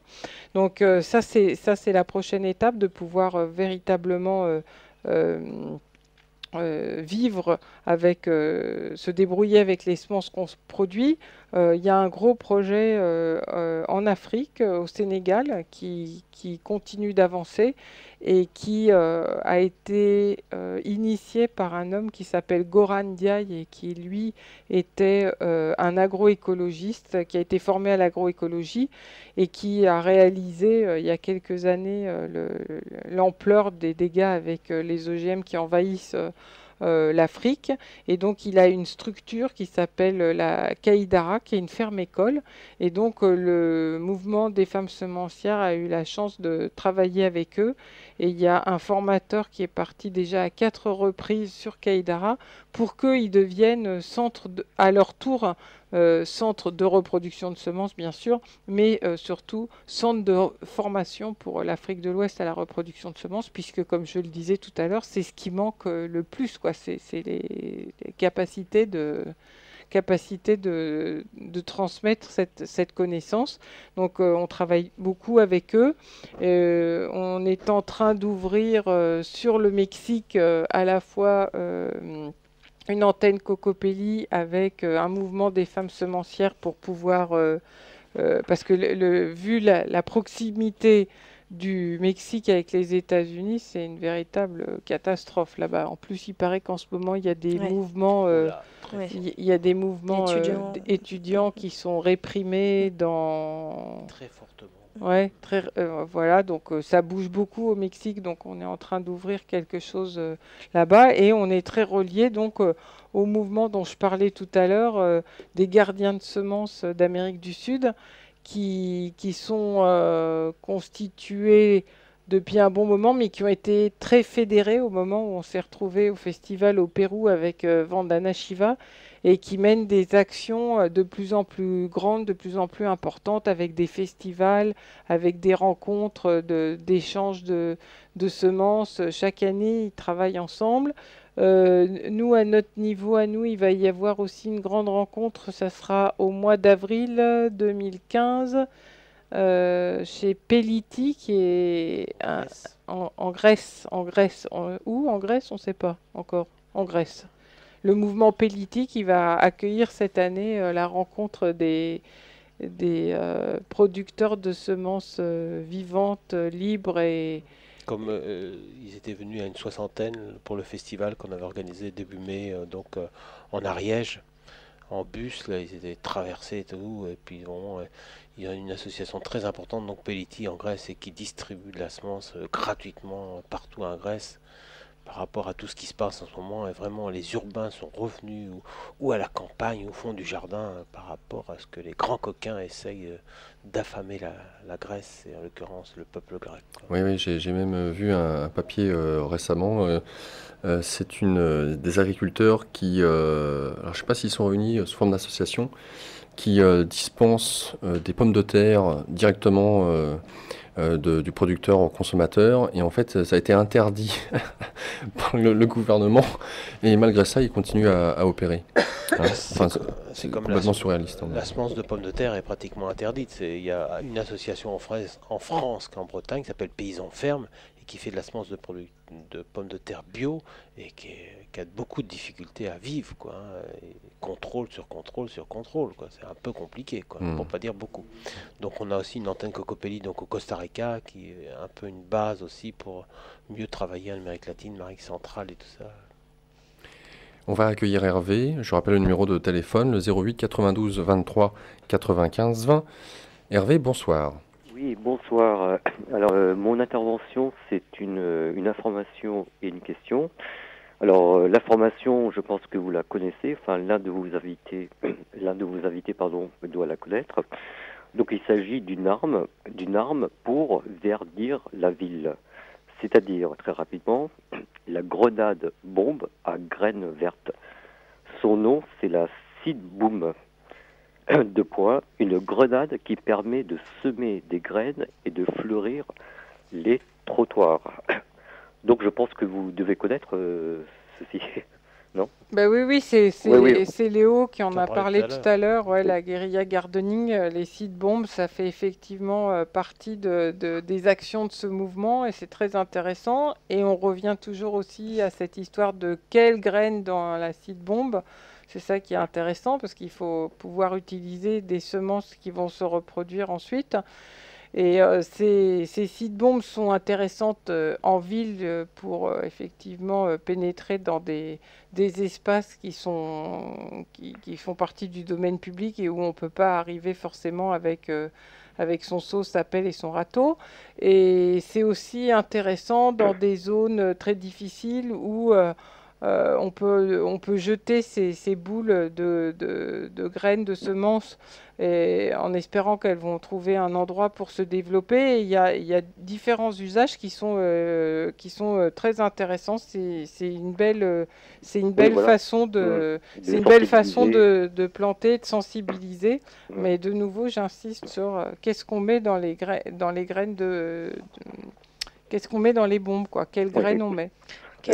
Quelles graines, et puis il faut savoir que les industriels, l'agro-industrie utilisent entre guillemets une sorte de seed bomb qui n'en est pas une, qui sont des graines enrobées pour qu'elles passent bien dans les machines. Donc Alors, pas faire l'amalgame. Alors ma question, il y a plusieurs associations donc qui recueillent donc tous les invendus, légumes, fruits, etc. qui se trouvent dans les bacs à déchets près des supermarchés, etc. Alors moi ma question, comme je veux dire que comme ces aliments ils sont fabriqués, ils sont confectionnés à partir donc de pesticides, etc. Est-ce que c'est valable, est-ce que c'est viable, louable de les redistribuer aux gens, puisqu'ils sont à la base fabriqués, ils sont cultivés avec des pesticides, herbicides, tout ça, quoi. Donc ma question, est-ce que c'est louable de les redistribuer aux gens, quoi? Bah, la première question, c'est est-ce que c'est louable que ça soit en vente dans les grandes surfaces, hein, parce que c'est les aliments qui sont invendus des grandes surfaces, donc les gens poussent leur caddie pour aller acheter ces aliments-là. On en est là aujourd'hui. Donc quand il y a des gens qui ont faim, et ben, au moins on leur distribue ce que les autres achètent. Et c'est ce que j'expliquais tout à l'heure, que ce mouvement des gaspilleurs, ils ne sont pas les seuls de nouveau, hein, mais c'est eux, des jeunes qui sont complètement investis et qui ont la conscience tout à fait ouverte sur tout ce qui se passe. Ils expliquent comment aussi sont fabriqués ces matériaux avec les additifs alimentaires, leurs dangers. Et puis ils peuvent même dire à certaines personnes, regardez ça, je vous déconseille de le prendre parce que c'est bourré de 425, voilà, 330, voilà. 523. Ils ont toutes les connaissances des méfaits de ces additifs alimentaires, de leurs impacts sur la santé, sur l'équilibre psychique, mais en même temps, 4 heures avant la distribution, c'était encore dans le rayon du supermarché. Donc voilà, quoi. C'est aussi pour inciter les gens à prendre leur santé en main, à retourner à leur jardin et à rentrer dans un cercle vertueux. Mais enfin, quand vous avez quelqu'un qui a faim, déjà de lui donner ça, c'est déjà énorme, et faire comprendre aussi aux gens qui achètent, qui poussent leur caddie sans conscience de tout ça, que derrière, c'est toute une économie de destruction et de pollution qui est aux manettes. Et voilà, c'est un travail global. Et comme disait Laurent tout à l'heure, je pense que c'est grâce à tous ces excès qu'on est en train de réaliser qu'on est des êtres qui avons un pouvoir de changer les choses et de faire autrement. D'accord, très bien. Écoutez, je vous remercie. Eh bien, bonne continuation et voilà quoi. Merci. Merci Hervé. Hervé, juste avant que tu partes, j'aimerais te poser au moins une question. Il y a eu donc des témoignages avec Karine et Léo sur des initiatives. Alors, je ne sais pas si tu habites en Île-de-France, mais dans quelle mesure tu as été touché par leur initiative? Est-ce que c'est quelque chose qui te parle ou quelque chose qui est loin de ta vision ou de l'envie que tu aurais de passer à l'action? Ah oui, non, mais moi je passe à l'action. J'effectue des éléments, enfin je sensibilise donc les résidents qui habitent dans mon petit immeuble à la notion du trait sélectif, etc. Que les éléments que l'on jette dans les bacs à déchets peuvent devenir la matière première des nouveaux produits. Je distribue donc le guide qui vient de la mairie. Comment bien jeter? Si, je m'active, je fais attention. C'était pas la question. La question était de savoir par rapport à l'initiative d'avoir soit des jardins partagés, soit pourquoi pas d'aller en bas de chez soi, s'il y a effectivement des parterres qui ne sont pas occupés, où il y a de l'herbe, et pourquoi pas planter.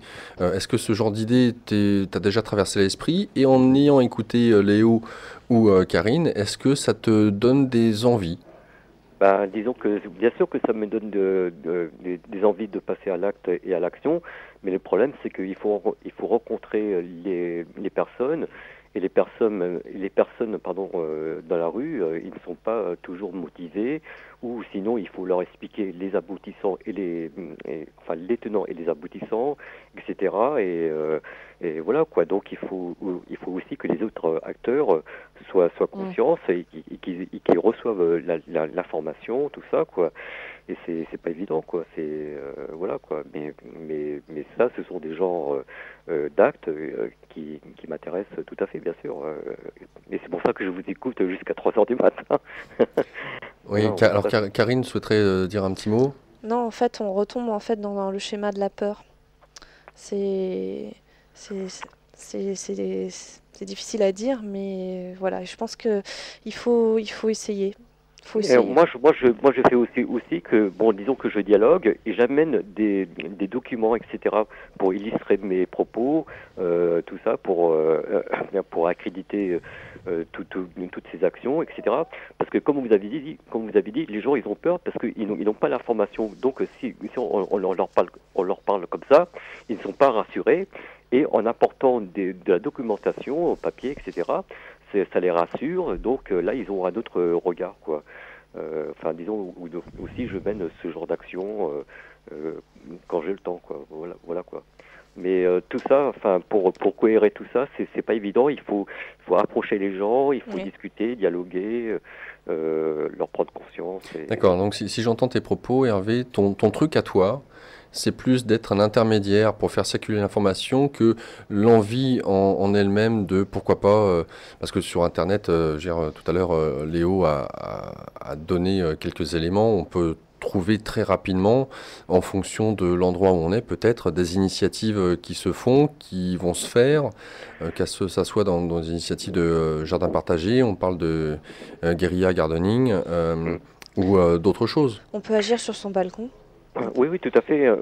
Moi, je préfère d'abord ventiler l'information, et une fois que tout mon entourage dans mon champ d'action seront concernés, seront conscients, auront et ça c'est le mot-clé, l'information, là je pourrais effectivement agir.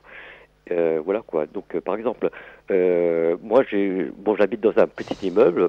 Il y a le copropriétaire, il a acheté un appartement dans mon petit immeuble, donc il a mis des locataires.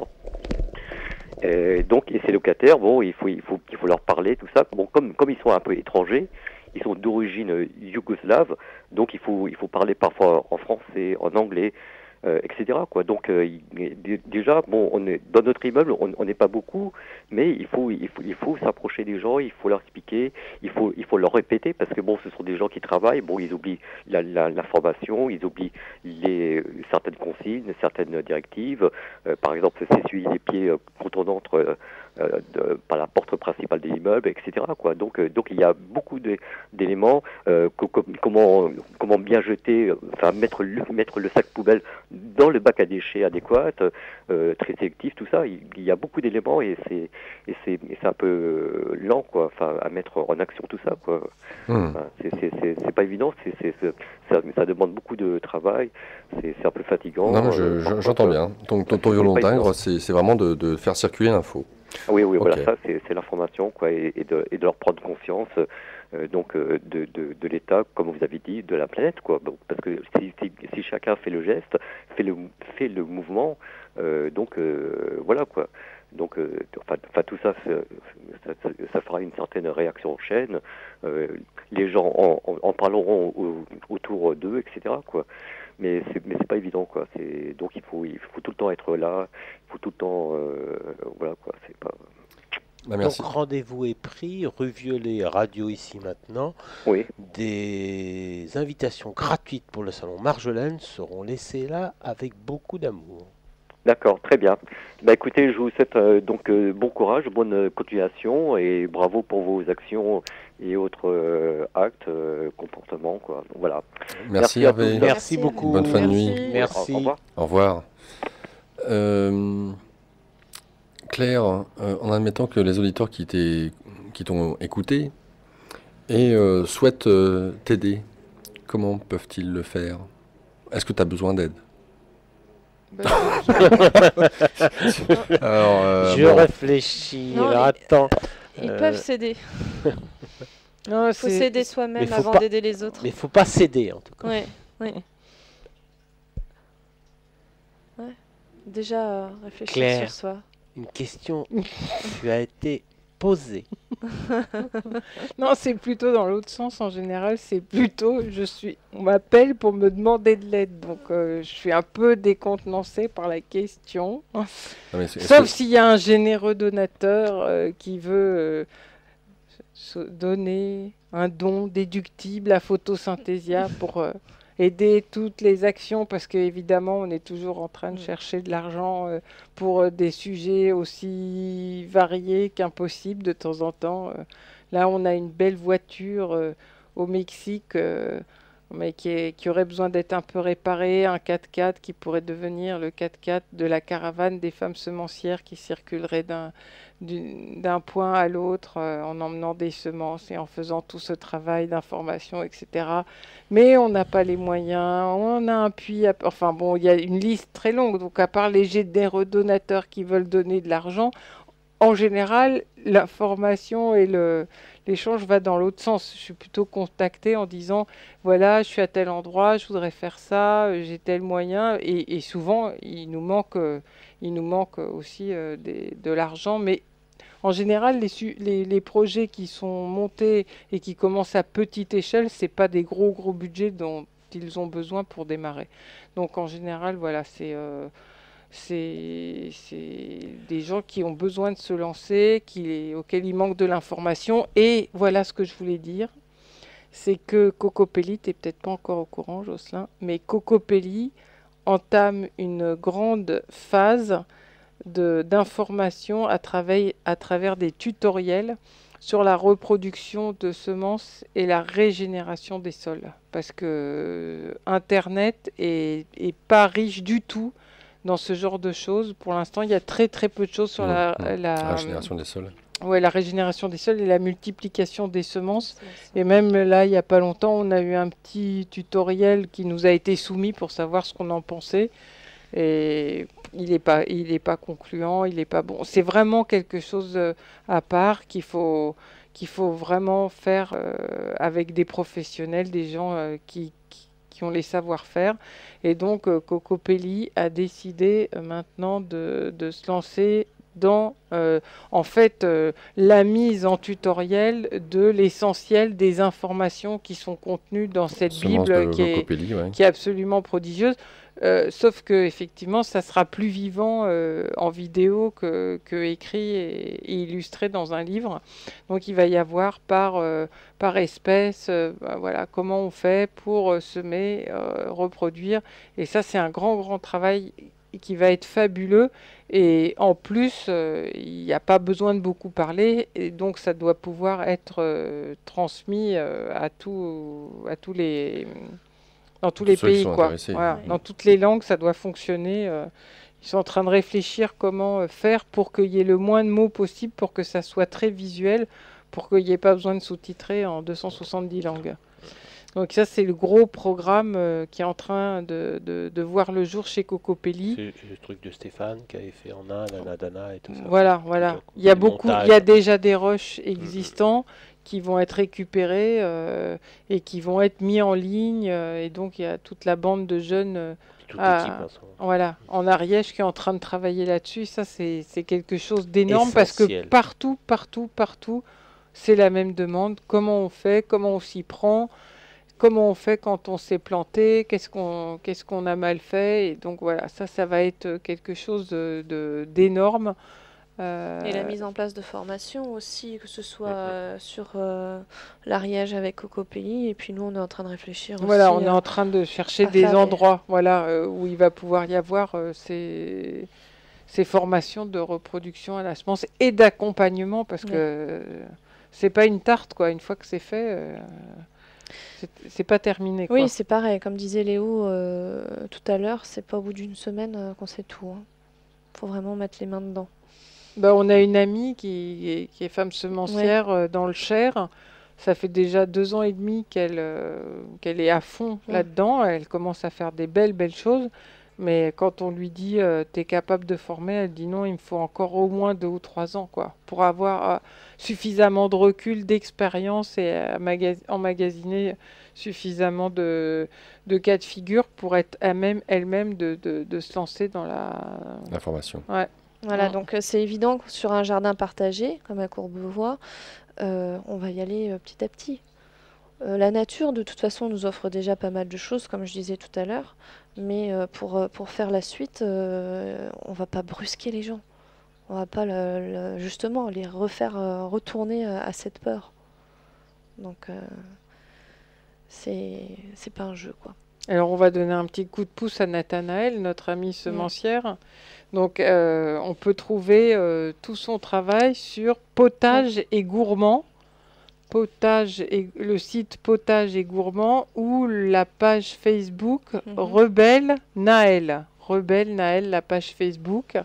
Et elle est en train de préparer plein de semences. Non, Potage et Gourmand. Ouais. Je crois qu'elle a mis sa liste.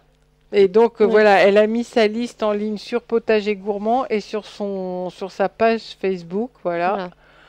Et là, elle est en train de préparer plein de choses pour les fêtes de Noël, pour qu'au lieu d'acheter des ordinateurs et des téléphones jetables, on passe à la semence vivante et durable. Et désirable. Et délicieuse. Et délicieuse. Non, c'est sur Rebelle Naël, non, ta page Facebook. Ouais. Bon, de toute façon, il y a tous les liens. Association Potage et Gourmand. Ferme des Trembles. Ouais. Et la liste, elle est sur Facebook, non? Il y a différents liens. Là, de toute façon, c'est relativement ouvert. Et j'en profite parce que tout à l'heure, tu m'as posé la question, Laurent, et je t'ai pas répondu. Si vous voulez voir des images du jardin partagé Château du Loir à Courbevoie, vous pouvez aller sur ma page, Karine Flette, la renarde. Oui. Karine avec un K. Avec un K, un E. Sur Flette. Facebook. Sur Facebook. Sur Facebook, ouais.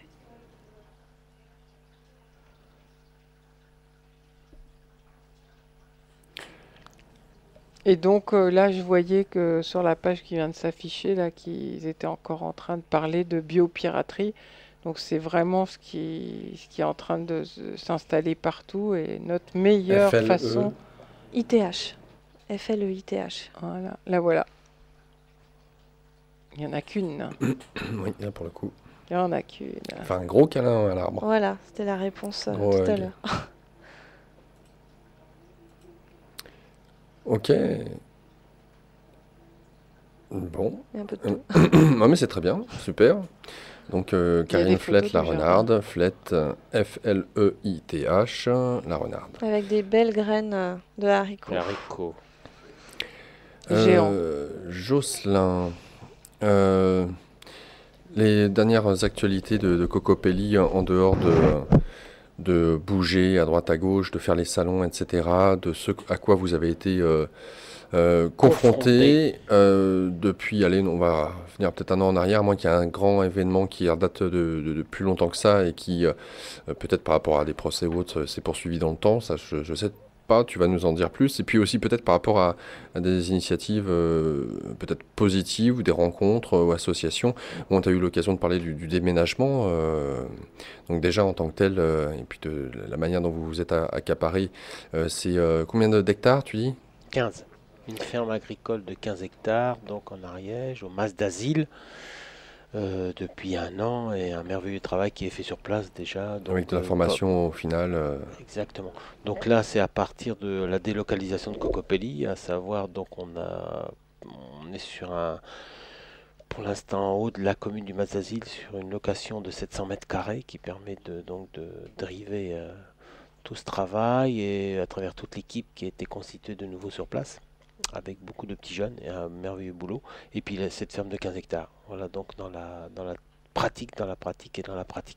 Avec les La pieds sur terre. transmission en plus. Là, Et donc, pour faire c'est donc bien. de la semence dont on a besoin pour la campagne Semences sans frontières, parce qu'on a tellement de demandes qu'on n'arrive pas à subvenir Est-ce à que la d'autres semence. d'autres antennes, j'allais dire, en France pourraient être mises en place ou voire peut-être ailleurs Absolument, des relais peuvent se constituer. Il en existe quelques-uns à travers des amis qui sont souvent retraités ou bénévoles et qui s'occupent de faire connaître Cocopelli sur les marchés, sur les petites foires bio, une foire d'une journée, des trucs comme ça, et qui vont Quand faire je la dis- formation. ouais, quand je dis antenne, j'entends par là reprendre finalement ce que vous faites déjà, vous sur place, mais le faire ailleurs en France. Oh, mais ça serait complètement envisageable et reproductible, c'est évident. Hein.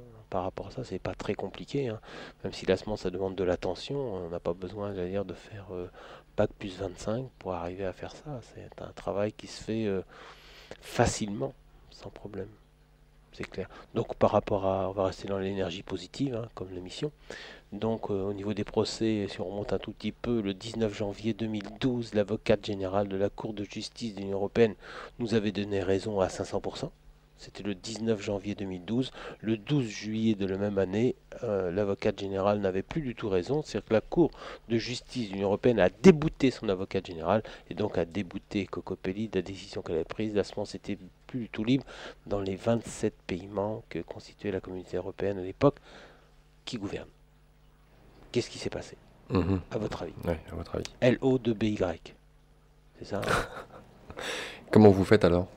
On continue. Si on est vivant, c'est grâce à vous. Merci, merci, merci. Et puis après, grâce aux adhérents qui viennent sur le salon, comme ils vont venir à Margeau, qui achètent des graines, qui achètent des bouquins, et puis tous ces gens qui commandent des semences, qui sont des relais, des parrains, des marraines, qui font de la semence gratuitement, qui nous la redonnent.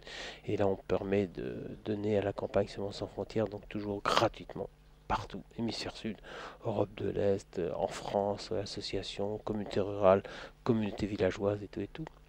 Et dernièrement, un des petits procès de la cour d'appel de Nancy, le 9 septembre, il y a un juge qui a pris une décision mi-figue, mi-raisin entre la chèvre et le chou et qui a condamné Beaumont à 5 000 € de dommages et intérêts à verser à Cocopelli, mais qui a condamné Cocopelli aussi à verser à Beaumont 5 000 € de dommages et intérêts. C'est ce qu'on appelle la Oui. chèvre et le chou. Oui. Donc après, on peut considérer pour nous que c'est un début de victoire, donc on pourra continuer à travailler le mieux possible. Donc attendons le gros dossier final pour voir comment ça va se situer. Je crois qu'on en est à, puisque ça a commencé avant Cocopelli, du temps de tour de semence, on avait plus ou moins des interdictions, donc ça va faire la 18e année de procès, puisqu'on n'a pas le droit de commercialiser en France des semences issues de l'agriculture biologique telles qu'on les vend à Cocopelli, car elles sont non répertoriées sur un catalogue. C'est extraordinaire. Oui, mais Donc un c'est petit non-sens. sachet de tomates tel que je l'ai dans ma poche en ce moment, on n'a pas le droit de le vendre. C'est de la magie. C'est de la magie. C'est très fort quand même. C'est vraiment une mainmise sur le vivant, comme je le disais tout à l'heure, celui qui contrôle la semence contrôle les peuples. Et les grands coquins l'ont déjà dit bien avant moi. En plus. Et ils savent ce qu'ils font depuis très très longtemps. Est-ce que, enfin j'imagine, que ce soit Dominique ou toi, une lettre au président? Oh là, on a tout fait. Alors, on a tout fait, la droite, Je m'en la doute, gauche, c'est les pour ça, verts, toutes les couleurs confondues, l'arc-en-ciel, on l'a tous fait. On a, allez, 25-30 cm de lettres de députés. On va vous aider, on va vous soutenir. Vous allez voir, on va s'en occuper, un dossier, on va poser une question au gouvernement le mercredi, et ta question au gouvernement. On a 25 cm. De toute façon, il n'y en a aucun qui connaisse vraiment la C'est situation. intouchable, c'est Mm. intouchable. Les dernières questions, je sais plus, avec des réponses de monsieur le ministre de l'Agriculture, aujourd'hui. Qui est le ministre de l'Agriculture, en fait? C'est pas non, j'allais dire Le Foll? Non, non, non. Non, attends. Je crois que c'est le président de la FSNA. Oui, Je oui, crois, ouais. vu sous cet angle, oui. C'est un effectivement. angle comme ça raccourci, Mm. mais qui n'est pas biaisé, quoi. Donc, on avait eu une réponse de monsieur le ministre de l'Agriculture en titre, mais qui était complètement à côté de la plaque, quoi. Non, non, non. Et la semence, c'est intouchable. Intouchable. Donc, la droite, gauche, confondu, tout le monde, quoi. Et on ne comprend pas d'ailleurs pourquoi les amis au Parlement européen s'en s'occupent pas. Je veux dire, c'est comme si la semence, ça faisait pas pleurer, quoi. Mm. Donc, C'est que des petites graines, hein. Mais ouais. De prime abord, qu'est-ce que... Ouais, parce que faire. Alors, Ça c'est va drôle, pas, hein. c'est pas très important. Non, puis ça sort Non, mais pas. nous, on a une amie qui est faucheuse volontaire. Mhm. Euh, Bah, si on clique sur le site aujourd'hui, ils étaient hier chez Limagrin. Les copains faucheurs volontaires ont fait une action, ce que j'appellerais citoyenne. Voilà, une investigation citoyenne chez Limagrin hier, donc dans la région de Strasbourg, Clermont-Ferrand, en Auvergne.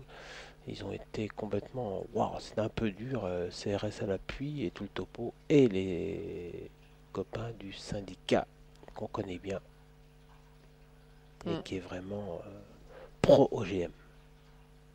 Oui. Ça m'étonne pas. Ouais. Donc c'était très très chaud, quoi, un peu compliqué, quoi. ouais, donc cette amie faucheuse qui fait partie du réseau Semences Paysannes, elle monte régulièrement, elle est à la tête d'un appel qui s'appelle l'appel de Poitiers pour faire comprendre tous ces liens, ces interactions voilà, dans le domaine de l'agriculture. Et elle monte régulièrement à Paris et elle vient au ministère parler à des attachés du ministère qui comprennent rien, qui savent rien de la semence, quoi. Et ils ont des gros dossiers et ils l'écoutent, mais ils savent rien de ce qui se passe au niveau de la semence. C'est un monde à part, quoi. C'est un monde à part.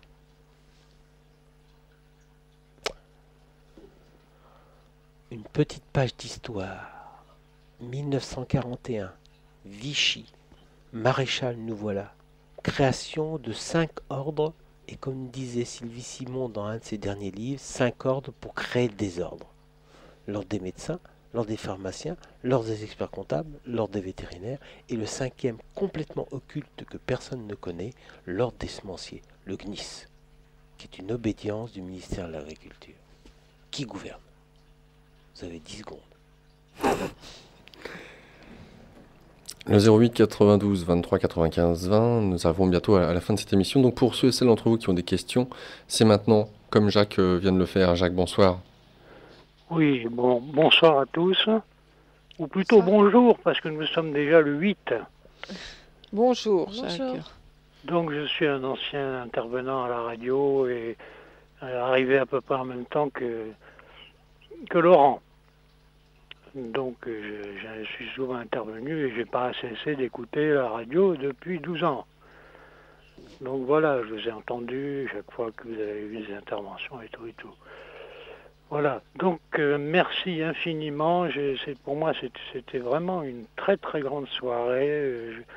J'étais collé à ma radio Et voilà. Donc, moi, j'avais loupé mon retour à la Terre, donc je suis parisien maintenant. Ben, c'est comme ça. Alors, je voulais aussi dire, alors, Jocelyn, j'avais réussi à le retrouver en Ariège grâce à un magazine qui s'appelle Pyrénées. Ouais, tu as raison, ils ont fait un super article et avec toujours des photos, même si c'est sur papier glacé, c'est ça, ouais, exact. Non, c'est pas de l'imprime vert, mais Ouais, ça fait rien, j'en ai parlé à la radio, quoi. ouais, exact, J'ai ils ont dit, fait. ouais, j'ai retrouvé Cocopelli. Au fin fond de l'Ariège, le seul département où il n'y a pas de centrale nucléaire. Ah oui? Presque. Oui, oui. Non, mais moi, je suis né à Pau, alors Ah oui, tu connais bien. c'est pas loin. Alors, Tiens, Pau, si tu non, mais attends, t'habites pas à Pau alors, non? Attends. Je suis très...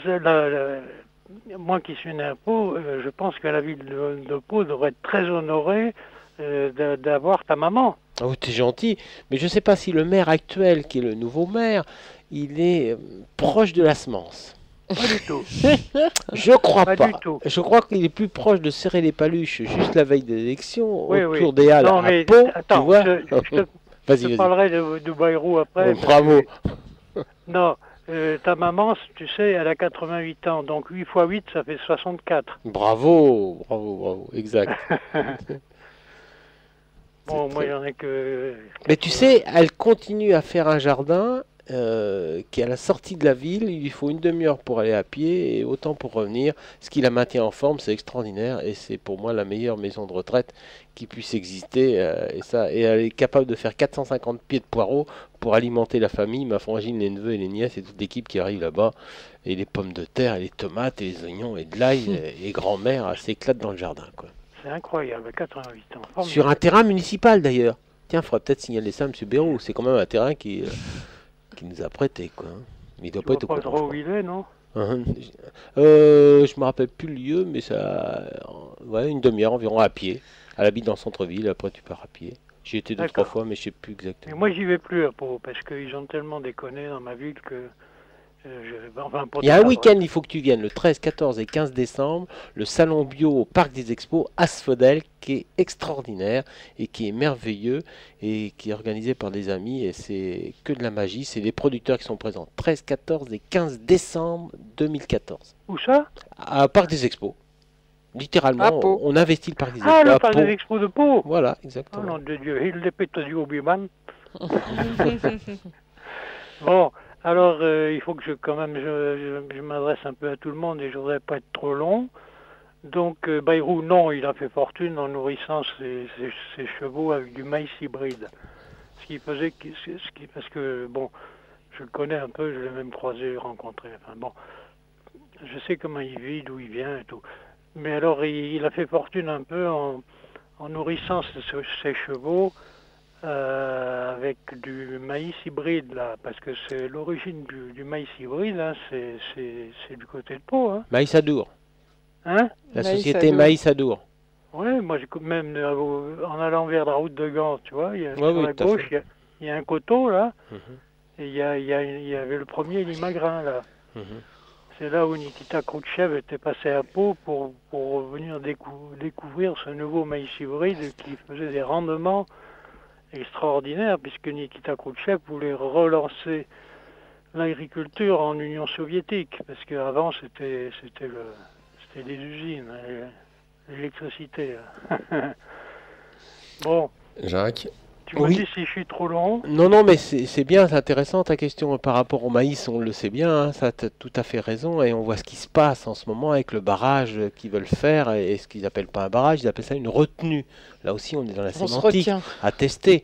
Donc Oui, oui. on pourrait terminer aussi en pensant au garçon qui est décédé. Voilà. Donc, Oui, mais ça, les sujets sont abordés sur l'antenne tu vois. prudemment et en attendant au jour le jour de voir des révélations en recoupant les sources. Je pense que là-dessus, la radio va jouer son rôle, comme d'habitude, de nous rendre un peu moins cons. Voilà. Donc, alors, Claire Chanu, merveilleuse femme, Sadhana Forest, que devient l'Israélien qui avait été à l'initiative?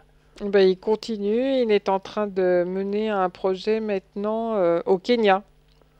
Je ne sais pas comment vous arrivez à faire tout ce que vous faites, vous tous les Les quatre. anges. Les anges, c'est uniquement les anges. Le secrétariat cosmique. Le secrétariat cosmique, voilà. Non, C'est je les crois anges. que c'est si vous aimez la Terre, elle vous le rend bien et elle vous rend de l'énergie. Je crois que c'est un peu ça, quoi. Exactement. Le Oh. ciel et la terre. Et puis tous les gens que tu rencontres sur les salons, c'est des vraies batteries, quoi. Alors je vais pas dire Oh, comme... bah, moi j'ai arpenté Marjolaine longtemps, mais bon, j'ai mené une vie de bâton rompu, je suis trop vieux, je l'ai dit à l'antenne, je suis trop vieux pour intervenir, et puis finalement, hop, me voilà en train de... Et voilà. T'es pas couché à 3h du matin? Non mais franchement. Non, non, je vous écoutais au fond de mon lit depuis 23h pile, j'ai pas loupé un mot. Bon, interrogation écrite, un papier, un crayon. Oh non, non, mais je suis un peu Alzheimer quand même. Je suis un gros buveur, puis alors c'est pas une région où on mange tellement végétarien, hein. On mange du foie gras, des tas de saloperies, hein. C'est quand même... Donc C'est pour la la raison. suite, si tu veux, le dimanche 16 novembre, qui est le dernier jour de Marjolaine, la dernière conférence à 15h30, c'est Cocopelli. Bon. Non, mais j'y vais pas, Paul, là, je pourrais pas y aller. Ah mais pas mais à ça, Pau, c'est à à Paris. Paris, À Paris. Parc Floral. Paris. Ah, sur Marjolaine. Marjolaine, Parc Floral de Vincennes, Oui, le oh, je 16 crois pas novembre. Je crois que je vais pas y retourner, je suis allé tellement souvent. J'ai tout fait, là, pour le moment. Ah ben c'est nouveau cette année, parce qu'il y a un nouveau local. Parce que l'année dernière, il y avait Oui, eu le oui, feu. oui. Là, Non, mais je on me est dans souviens, du neuf maintenant. Je vous ai peut-être croisé sans le savoir, je sais plus, parce que moi, je deviens intelligent grâce à la radio ici maintenant. Ah, c'est une bonne conclusion, Ouais. bravo. Bravo. Quelques magazines quand même, et quelques autres Je lectures, là. deviens intelligent grâce Non, à je ici fais des et recherches maintenant. plus pointues Ça rime. actuellement qui devraient donner un coup de main parce que là on est quand même mal barré. La force malfaisante des coquins, comme tu dis, est vraiment costaud. Hein. Oh là là, c'est effrayant. Hein. Alors je travaille à un truc qui pourrait peut-être donner une arme non violente qui permettrait de donner un petit coup de main, quoi. Voilà. Mais je n'ai aucun résultat concret. Laurent doit savoir ce dont je parle, mais aucun résultat tangible pour le moment. Non. Voilà. Je fréquente Albert Einstein un petit peu, quoi. Bravo. En Alors pensée. nous, on fréquente Louis-Albert de Broglie. Le prince jardinier, tu sais, on lui a donné il y a 20 ans toute notre collection de semences de tomates. Après, il a continué et il a créé donc un conservatoire de la tomate où à l'heure actuelle, il y a 657 variétés de tomates, C'est énorme. Hein. tu vois, toutes Voilà, les couleurs, c'est de un- toutes les formes et tout est à voir. C'est au château de la Bourdesière à Montlouis-sur-Loire, à côté de Tours. T'as une Mais mémoire, c'est Jocelyn, pas de de- part de cet homme. Pas Louis-Albert de de Broglie, Broglie. alors. Louis-Albert de Broglie, c'est le fils de celui qui était le ministre de Georges Pompidou et qui a C'est été pas retrouvé. le et fils du physicien, là. Si, Ah, qui était d'accord. ministre Ouais, oui, de très bien, Georges génial. Pompidou et qui a été retrouvé un peu difficile. Oui, la mécanique ondulatoire. Bravo. Eh Voilà, ben, donc on rendez-vous au jardin. Bon. Merci à toi, Jacques. Merci beaucoup, Jacques. Bon, Merci, je voulais dire Jacques. je voulais dire un petit mot à Karine. Enfin, bon. Oui, bonsoir Jacques. Karine, félicitations d'avoir épousé un Touareg. Moi, j'étais autour des années 60, j'étais dans le Tasséline. Il y avait un oued qui avait débordé. Et Jacques, je te précise quand même que demain, il y a justement Jocelyn qui anime au salon. Donc, il va falloir qu'il se lève tôt. Il est déjà tôt. Donc, je dis ça comme ça. Ah, Merci. d'accord, oui, Bah oui, c'est bah un peu la fin. Oui, je Oui. regarde mon horloge. Ah oui, effectivement. C'était pour vraiment la fin, là. Donc, merci à toi, Jacques. Donc, Merci beaucoup. vive les Touaregs d'autrefois, Karine. Et j'ai mangé du pourpier qui avait poussé dans l'oued, là, qui avait débordé, là, cette année. Jacques. Regardez les graines. Bravo. Bravo, Bon. Jacques. Allez, à bientôt. Je vous embrasse vraiment Nous de aussi. de tout mon cœur. Hein. Merci beaucoup. Merci, au revoir Jacques. Merci. Merci à toi, Jacques. Alors, le mot de la fin, je vous donne tous les trois, chacun l'un après l'autre. Cultivons notre jardin, intérieur et extérieur.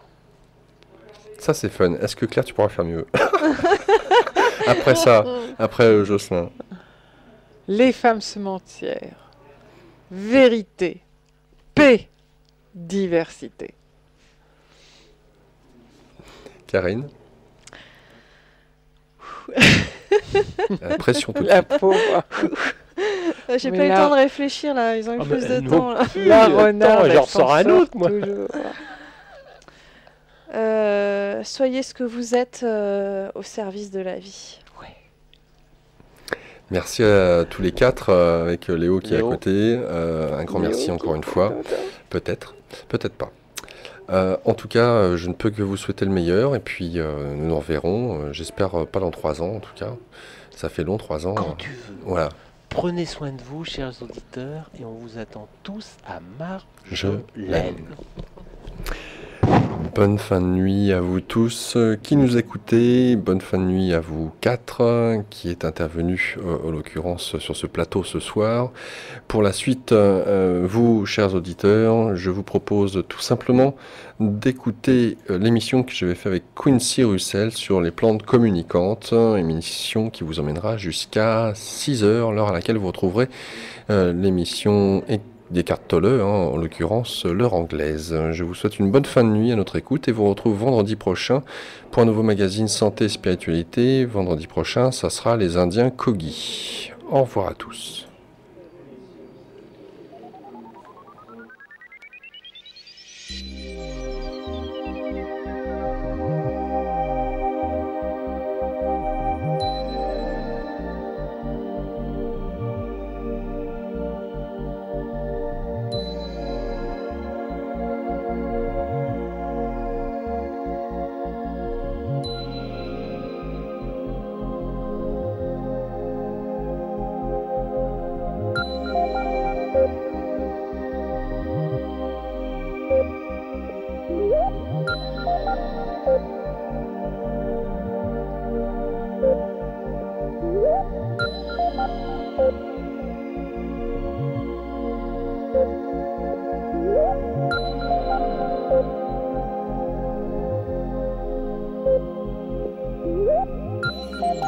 Thank you.